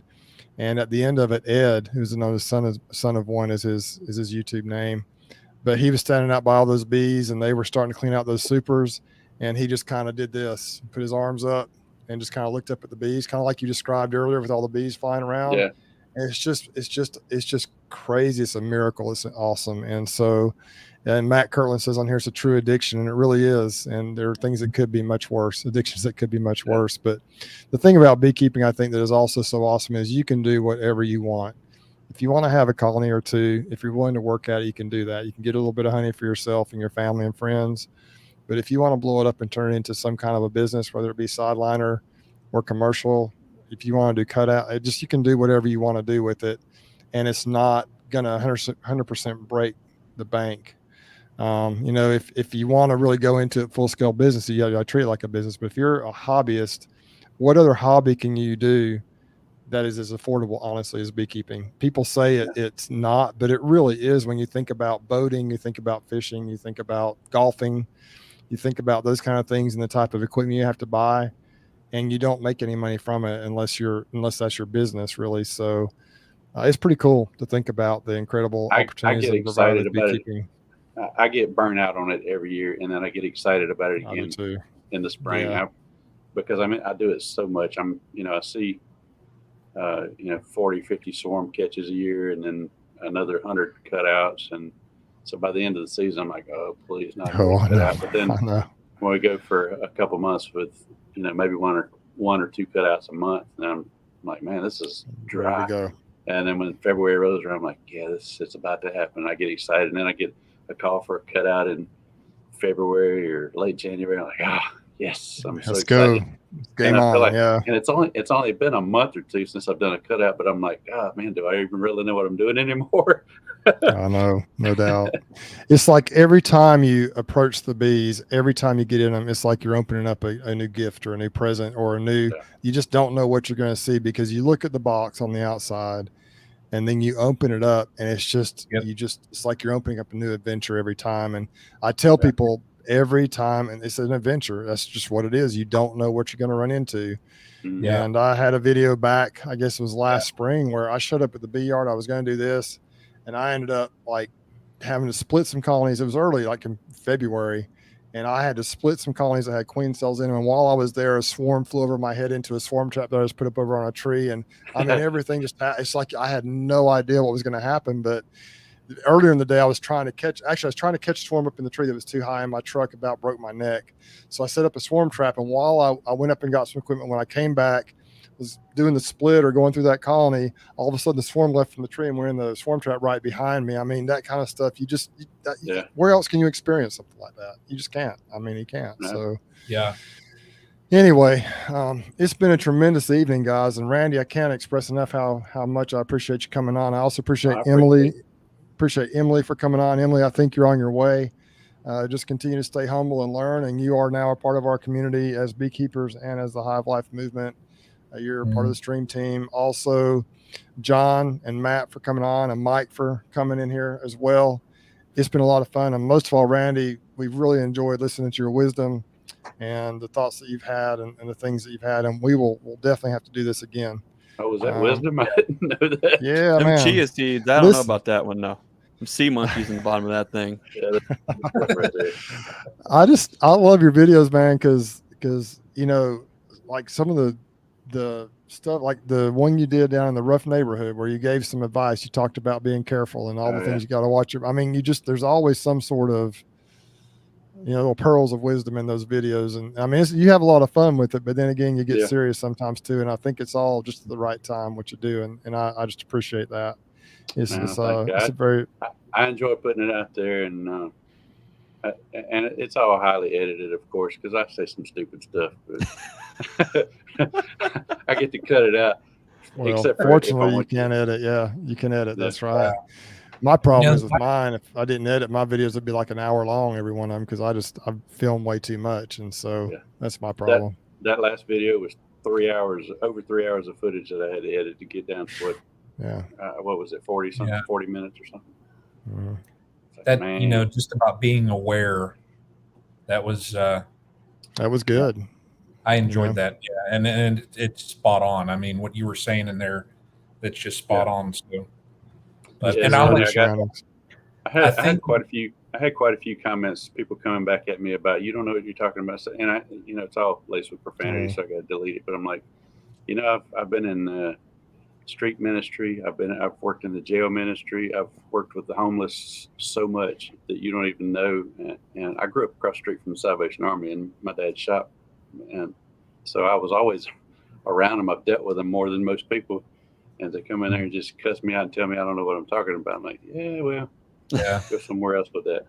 Yeah. I hear you, man. I will, Randy. I just want to let you know, though, if I ever see you digging through a dumpster looking for a retainer, I will never come running down wanting to pick a fight. I never will. I just want to let you know. If you ever catch me digging through a dumpster, stop by and drop off a 10 or a 20. Well, hey guys, I just appreciate y'all, and it's been awesome. And I think we're going to close it out now. Randy, hang on here for a minute afterwards, and we'll chat a minute. And Okay. but hey, appreciate everyone for being on here. We're still at almost 130 people on here, and it's been just a phenomenal chat, good time. And I think these things, everyone is unique, everyone is fun, and we have a tremendous group of folks watching. We've had tremendous guests on here, and it's just been a lot of fun. But for now, I'd just like to say, y'all take care, be safe, and we'll catch you on the next one.